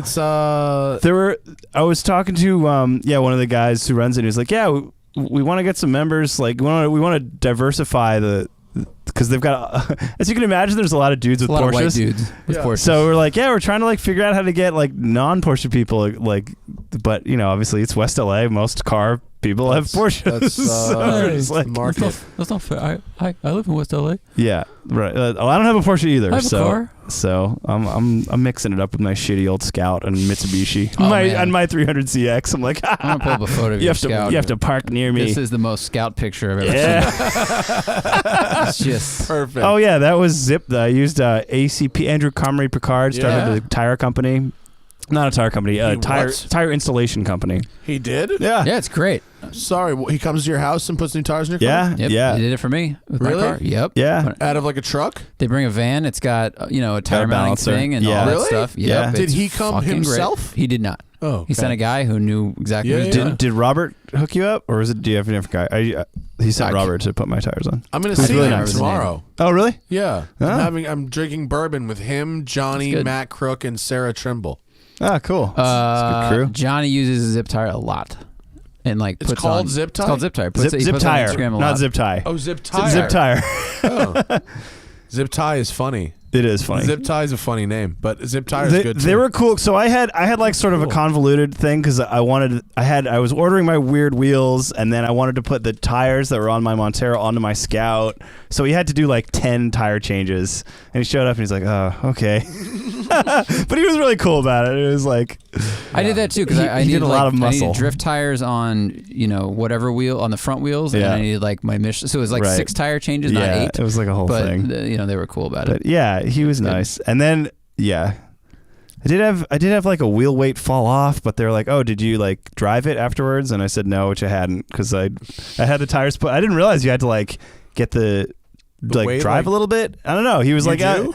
that's what he said. He was like, yeah, if you don't really like heats, like get them hot and like drive it like they don't stick necessarily. Really? And also with new wheels, I guess Maybe it's that's a problem. not a problem for most people who drive home from the tire from the tire shop. or like drive Yeah. like Makes sense because the wheel get hot and centrifugal Yeah. force is forcing the Yeah. weight into the glue. So he was very apologetic that it had fallen out. And he like came out and fixed it, but yeah, because I did the tire change and then mothballed the car for a week and went on vacation and came back and found a wheel weight had fallen off. I was like, damn it! I drove a car. I put a one take up today, plugging my own shit and E55 AMG, and I get up to cool. like whatever miles per hour on the road, and all of a sudden I feel like, I'm like, there's a little vibration. He goes, yeah, I think like a wheel weight fell off yesterday or something. When I washed it, I was like, okay, and then I get on the brakes and it pulls left, and I was like, Yeah, it's in the video. I'm like, it pulls left under braking. He's like, yeah, I got to kind of figure that out. I'm like, yeah, but like, and it's I think that car is so gorgeous. I think it's such a gorgeous. What era sedan. E55? It was after the refresh. I gotta Okay. find the photo. the four-eyed And- one. Yeah, the four-eyed The one. four-eyed one, but there's two four-eyed ones. No, the it's not the correct- boxy the one, not- the round one. Okay. 2006. Yeah, It was 06. the roundy Oh, one, an the old one, yeah. supercharged one. Oh man, everything's all zoomed in and freaked out. But Boy. I just think it's so pretty, and then all of a sudden, There it is. It didn't break my Oh, heart. that. But it's Oh, like, yeah, it's got yeah. some That's things. the sexy four-eyed one. It's such a 'cause- sexy car. yeah, that's a great looking car.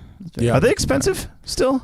I don't think so. I feel like they're I don't know. probably No. not that bad, Like right? Probably like not. 20 gets you the greatest Yeah. one out there. Yeah. yeah, Which- they're cheap. Yeah, and they still look pretty. Oh, they look great. But by everything this inside point, they're looks all beat. correct. Yeah, Every probably. single one of They're- them's beat. Yeah, Yeah. right. Because they've been cheap for a while, and so Yeah, it's- it was like it wasn't even like the second owners figured out to Right. beat the shit out of them. Like the first owners beat the shit out of them, and the second owners beat the shit out Yeah. of them. And the third owners, yeah.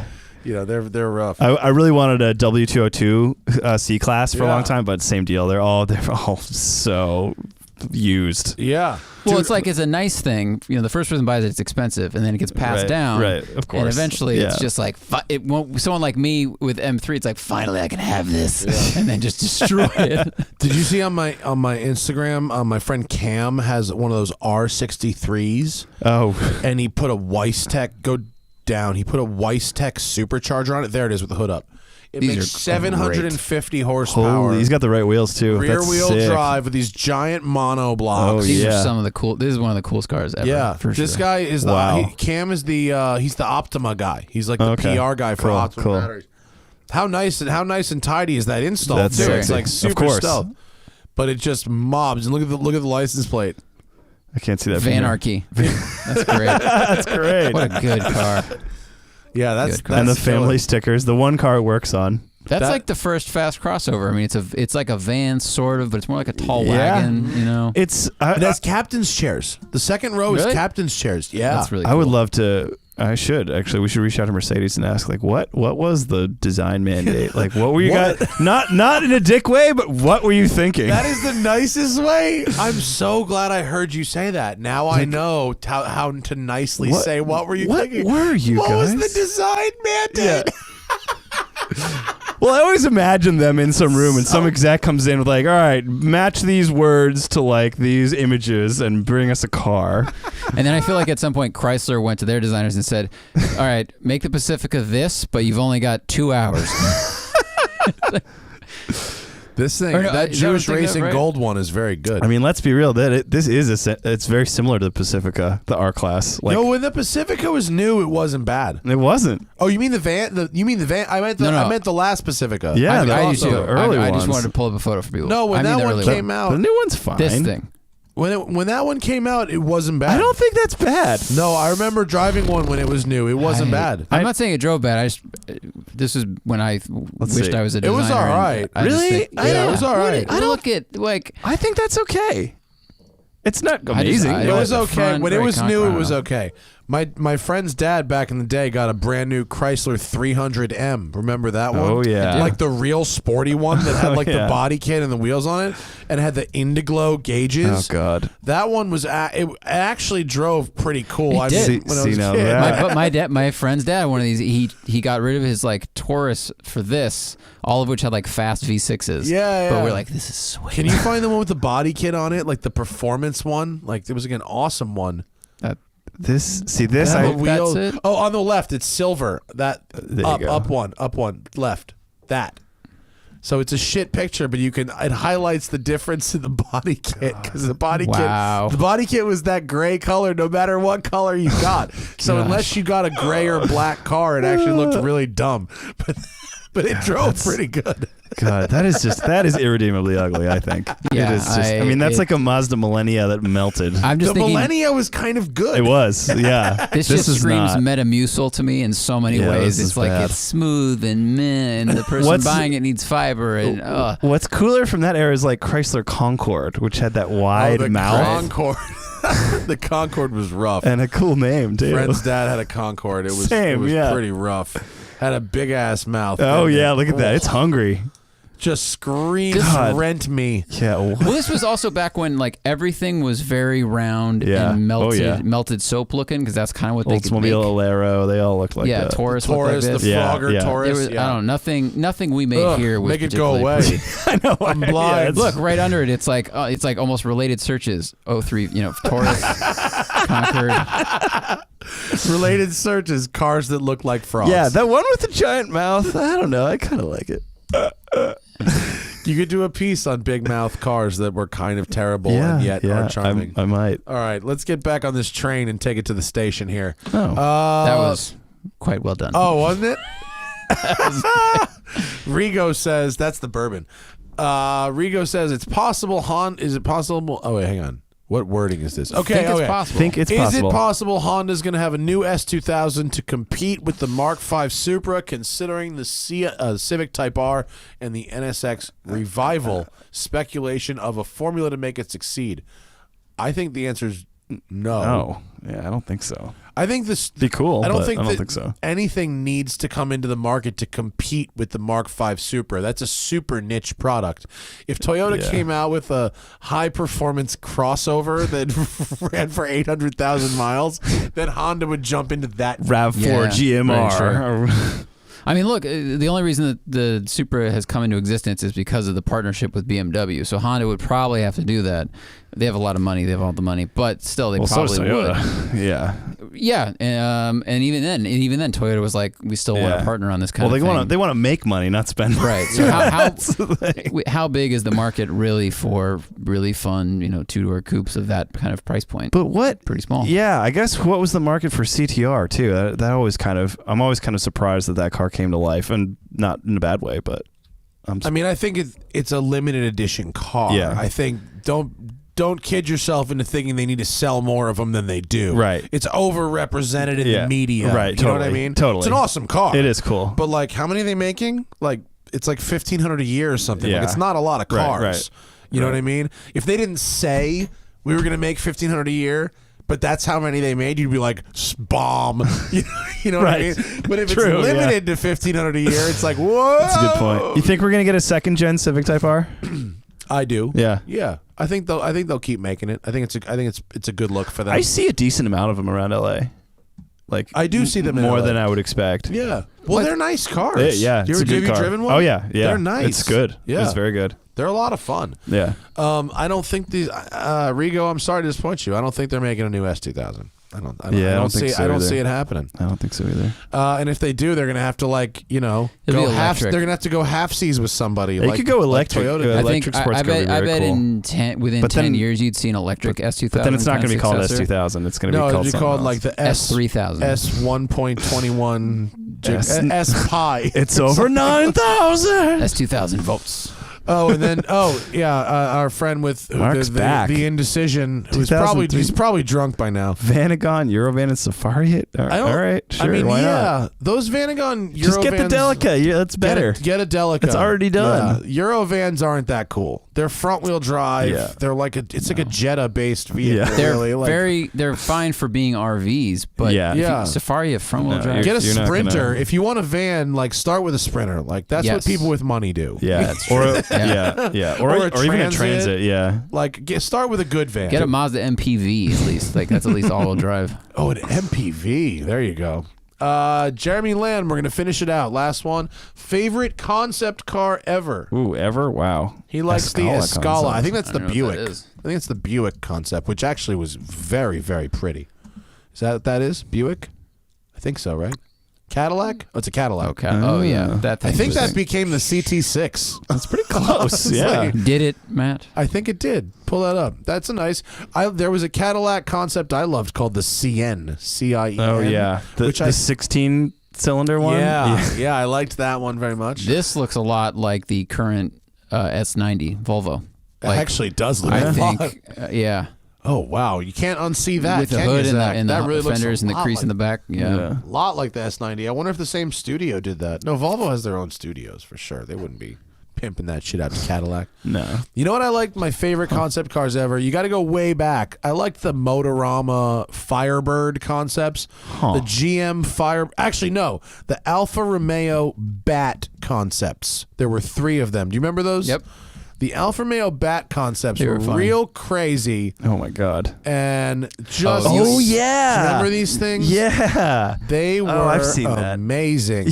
And they like the fins. It was like the ultimate expression of fins. The one in the middle where the fins really curved in, that was the super crazy one. That is pretty extreme. Those When were these good. made? Let's see. I feel like the 50s maybe.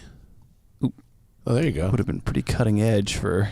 They're Well, so cool. I'm wondering if they saw what like Cadillac was doing and then went, "Oh, you want to see fins?" or if it was vice versa, like 54, mid 50s. 54. Wow.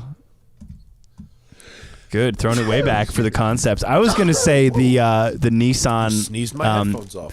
IDX concept Oh, that they were yeah. like, yeah, we're gonna make this like 510 revival. That was a And then- really cool looking That was a car. good and then they're one. like, oh, actually, our executives smuggled all the money out. We can't build anything good.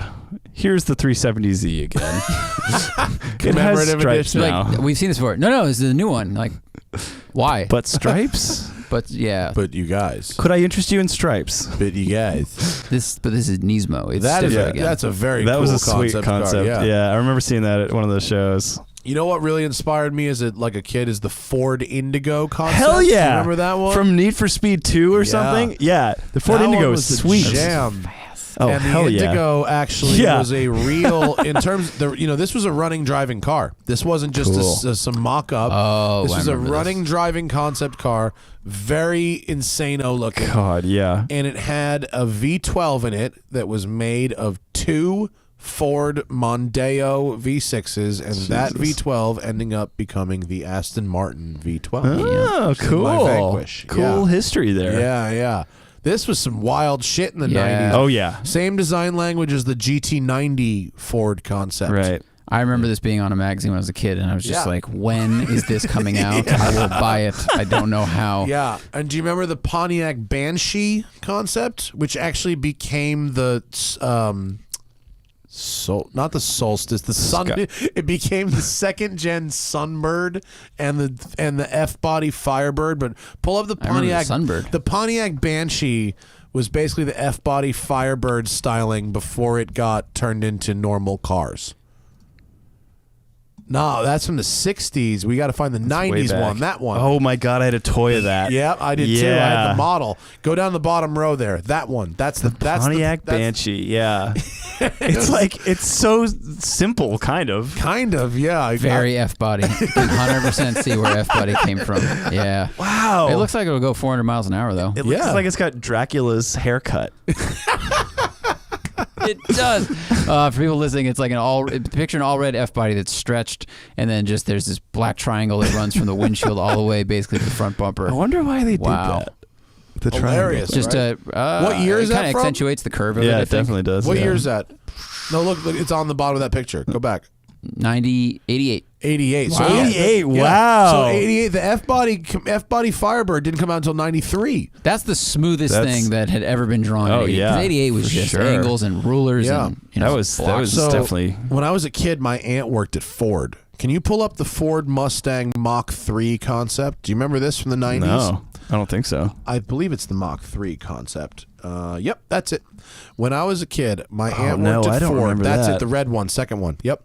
Whoa. And my aunt, I flew to their house in Detroit, and my aunt literally brought this home. No Drove kidding. it home on an M plate when I was like, I don't know, 14 or whatever year this was, 95, 96, because she was the lighting purchaser for all of Ford. Wow. And this had the first ever, I think it actually had a concept neon brake light system, because the whole trunk was full of fucking batteries and like hardware and shit to run these crazy tail lights. Jesus. But she literally drove the thing home, and we drove it around, and people were like offering us money for it, like all over the place. It was crazy. Yeah, Mustang Mach 3 For those of you watching 90s. at home, it kind of looks like that, like, the 90s S95. Yeah, but before, But not really. Yeah. But way cooler. I think it was from 94 maybe. Like they took the SN95 and then they futurized I was going to that. say, did it come out before that? No. Yeah, they futurized an existing It was car. out at the same time as the 5-liter power. This would have been 94, I think. Okay. I'm pretty sure it was 94. Ooh, look at the back is crazy. Look at the tail lights, right? Those Yeah. are neon tail lights. They were prototypes, and she was trying to decide whether Ford was going to invest money in a prototype neon Wow. tail lighting system. I'm guessing that was a pass in the end. Well, LEDs ended up coming on, and Right. it was because they could never figure out how to like not have a trunk full of batteries. What's amazing now is cars now have just these huge mouths on them, and I mean this is the smallest little inlet Little nostril behind the running horse I've ever seen. Yeah, I was. We looking actually drove that around Detroit That's for a crazy. night. It was crazy for a 12-year-old to be driving in a concept car. Wow. It was really cool. Isn't that is really cool cool. looking? It's actually pretty good looking. It is pretty car. good looking. Yeah. I wonder what happened to it. Yeah, me Wonder too. Where it is. They should trot that out to Redwood some year. Oh my God! Are there any Big current hit. looking photos of it, Zach? Did you find anything look recent? I'm sure they didn't crush it. It's probably in a basement It's somewhere. definitely somewhere. If you sort by like resolution, highest. Right, yeah. Like, is there a DSLR image of this car somewhere? Anything? No, it's all scans, huh? all old stuff. Well, these are large. These are 2,000 what's that? megapixel. Yeah, 2,000 where's that pixels. one? That's at a car show.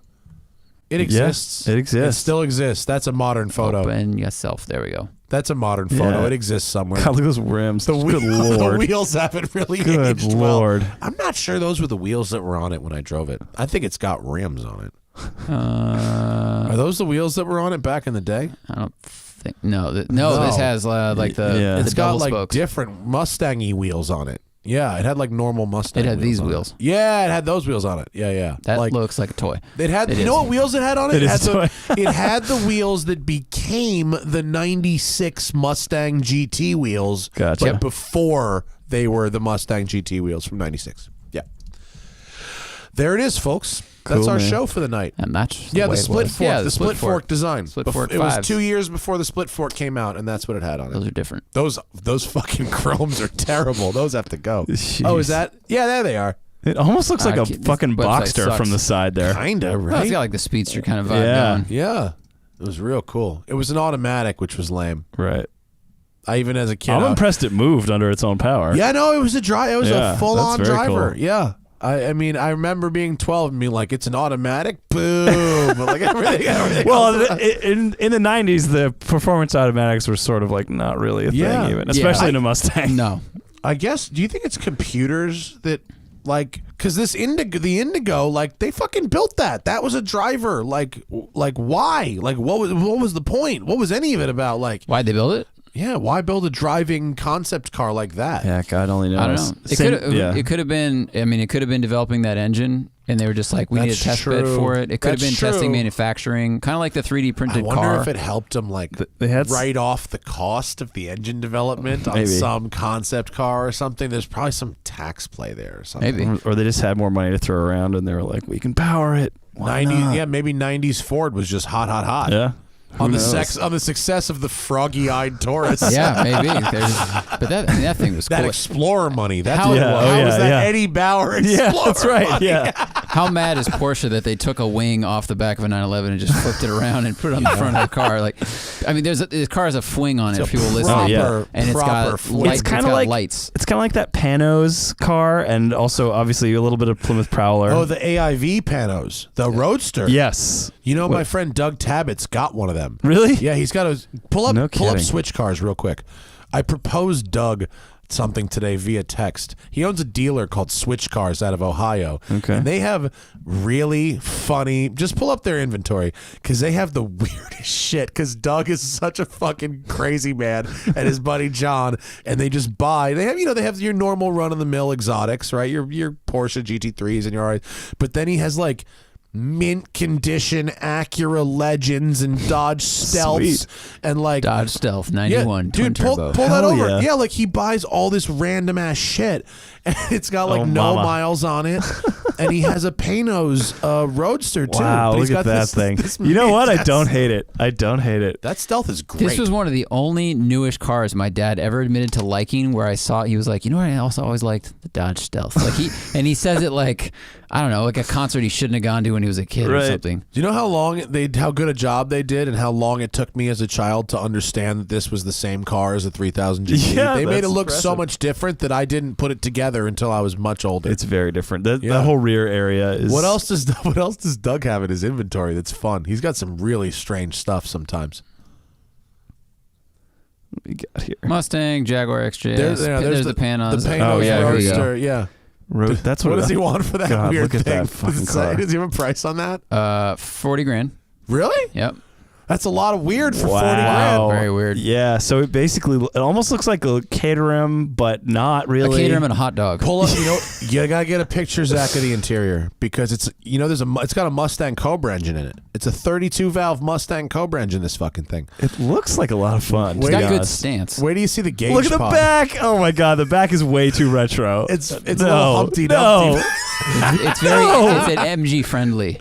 It looks like something Jay Peterman would drive in Seinfeld. It goes a little Alvis in the back. Oh yeah, no, it's way too much in the back. Oh my god, it's got And those Mustang wheels, Mustang oh, wheels. But God. can you get it in just a dashboard shot is what we really want. He's got enough pics. Get a look at the that's cool. Mustang, Wow, the in the Mustang middle. Cobra gauges and Mustang aircon controls. It's got to in the be center pretty console. early for the D-shaped wheel though, because Yeah. not a lot of people were doing those back It's a then. nice wheel, gnarly Yeah, wheel. it's pretty nice. Tiny little shifter. I mean, These are I funky. dig the center console other than the HVAC controls because Yeah. that's just clearly Taurus, Right, Mustang, right. everything. Doug That's a said it pretty drives cool car. okay. Actually, he said Yeah. it drives kind of fun. I mean, it would be a really fun car to bring to shows. People Yeah. go nuts. He has brought it to whatever his local Yeah. Radwood is. Doug is pretty committed to the Radwood cause. That's great. A lot of Anything- Porsches. He's got a lot of Porsches. He's got ZR1, 1990 ZR1. He has a 90 Sold. ZR1. It was sold. Oh, nice. Porsche. Yeah, his Porsche, bread and Porsche. butter is Porsches. Yeah. I called him today and I proposed to him that he would sell me a car and for a year and agree up front that assuming it was in the same condition, that he would buy it back, and I would get like I'd buy like a 6-speed Ferrari 360 for 5,000 miles for 12 months. And he would agree to buy it back at the end of 12 months. At the end, like basically like a lease, pretty much used car lease. Yeah, We'll see. Cool idea. We'll I see like what that he idea. says. That's a cool idea. Yeah, you know who did had the guy who he does the podcast with now, The collecting cars. Yeah, thing? that guy's like a secondhand dealer. I don't listen to the podcast because I know Chris Harris, but, no, I'm just. But I hear people have told me it's a nice show. It's called Collecting Cars Podcast. But he basically, Chris had a deal with that guy where he would buy cars and then agree to sell them back at a slightly depreciated value 12 months or 18 months out. He went through a series of like Ferraris that way. He got like an FF and an F12 and that's a how those bunch of happen. random stuff, and that's how he did it. He did it like for some sort of short Well, that's a good terms. idea for the I can't remember the company's name either, because then they're getting press, but in if the car appreciates, then they benefit, and Chris gets to drive the cool thing for a while. Yeah, it was above board. It was kosher. Oh yeah, no, I'm Yeah. not saying it was untoward in a way. It was like, Yeah. that's like seems like a cool relationship, and Chris gets to experience lots of stuff, and you get Yeah. you get to live with it, which is Yeah, something like we don't I get can to do. afford the depreciation of 5,000 miles on a Ferrari. You know Right. what I mean? But I can't afford like everything else. You can't afford to buy it first Yeah. and then have it depreciate. Yeah. Right. Few can. You want to plug anything before we get out of here, dude? Actually, yeah. We were recently up at Monticello Motor Club, and we drove Mustang GT 350 NSX and that M Comp X4 M Comp. So the idea was like 3 cars with similar output but very different setup. And my good friends and colleagues, Kristen Lee, Mike Balban, Justin Westbrook, and all of them, they'll be in that, and that's video. Yeah, it's video. Good. So that'll be coming up soon. And then, Nice. yeah, man, if people want to hit me up on Instagram, I'm Andrew at Large on the IG, and Andrew. Look, content like this. Yeah, exactly. For Montero, junky for old. for body on frame content like this. Yeah, it's all junky old cars and stuff I find in junkyard. I'm kind of like devolving into just crappier stuff, but people can enjoy it.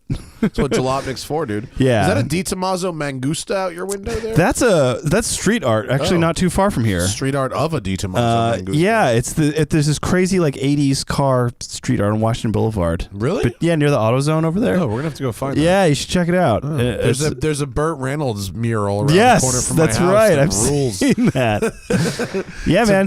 Tell people to tweet at me and give me some ideas on graphics for my Montero. That'd be fun. Oh yeah, my Scout. Always I think making you should shit. go like Alpina. Oh really? Like 80s. Yeah, Alpina. like just those little stripes on the I side. love your Cholo rugs. Dude, I Cholo got those. I like that you're showing like the DIY. It's like buy rug. Step 2, scissor rug. Cut rug. Step 3, rug is done. Rug is in car. I really enjoyed making that. That's literally the photo order for people listening. Yeah, It's exactly. a photo of a rug on the ground, a photo of scissors, and then the rug is in the car. Well, you'll notice I cut it perfectly to shape. You did a good job. It fits totally in there. Yeah, and those seats are like $20 eBay covers that I got a patch from an international harvester like mechanic and like sewed it in so it looks like it's inlaid. I love making really cheap modifications. That's my thing. There's something cool. That's cool what a about Scout is. Scout. The Definitely inside, cool. yeah, the inside of my Montero looks like a fucking like taxi cab in the third Really? world There's because I've got shit all all these over? like weird accessories and like I'm always like making shit and like steering wheel covers and I've got hockey tape on my like hand grabs. I'm just like I can't help myself. That's an old pic. I've got way more Okay. shit in there now. Perfect. It's like an early '90s Do you have website. a full width mirror up top? Is that what I see? No, I thought must I have been saw a weird full width. photography thing. Oh, but weird reflection. no, yeah, there you go. There's some, Hockey taped shit it handles. looks good. Come on, and I've got this. It's got a real safe. It's yellow hockey tape. Exactly. It's got a real safety Oh, vibe. that's an $8 man. roll of hockey tape. It's a pocket square for the inside of the car. You know, I've got the like fuzzy covers on the seat belts, Which are red, not that yellow, say like the hockey Mitsubishi. my God. I can't help myself. Now I know where you saw that mural on the way to that AutoZone. Oh, yeah. I was buy like, what do you? accessories Yeah, for I your roll into the O'Reillys on Overland, and I'm like, what cheap Oh, crap do boy. you guys have? I can't help it. I just like it. Amazing. I have a horrible taste. Yes, you do, sir. But you're welcome anytime. Thanks, man. Thanks for coming down. Thanks for having me. Always Yeah. fun to be here. Andrew Collins, folks. Thanks for listening to us tonight. I'm going back to OSHA school tomorrow, so I don't know. We may have to record like Oh, we're recording Friday at 12 Pacific with Amy Shackelford and Johnny Valencia. Amy's like an event organizer. She's a automotive social media manager. She's actually a really interesting like person for those thinking about like, what can I do in the car industry that isn't like working on cars or being a photographer or that thing? It's like, cool. Amy made up a career for herself and she's very successful at it. So she's a cool girl. So that's Friday at noon. Thanks for listening, folks. The Smoking Tire Podcast is powered by Shout Engine. Get your own damn podcast at shoutengine.com. It's easy. All you need is a microphone, a connection to the internet, and ideally something to say. Good night, everybody.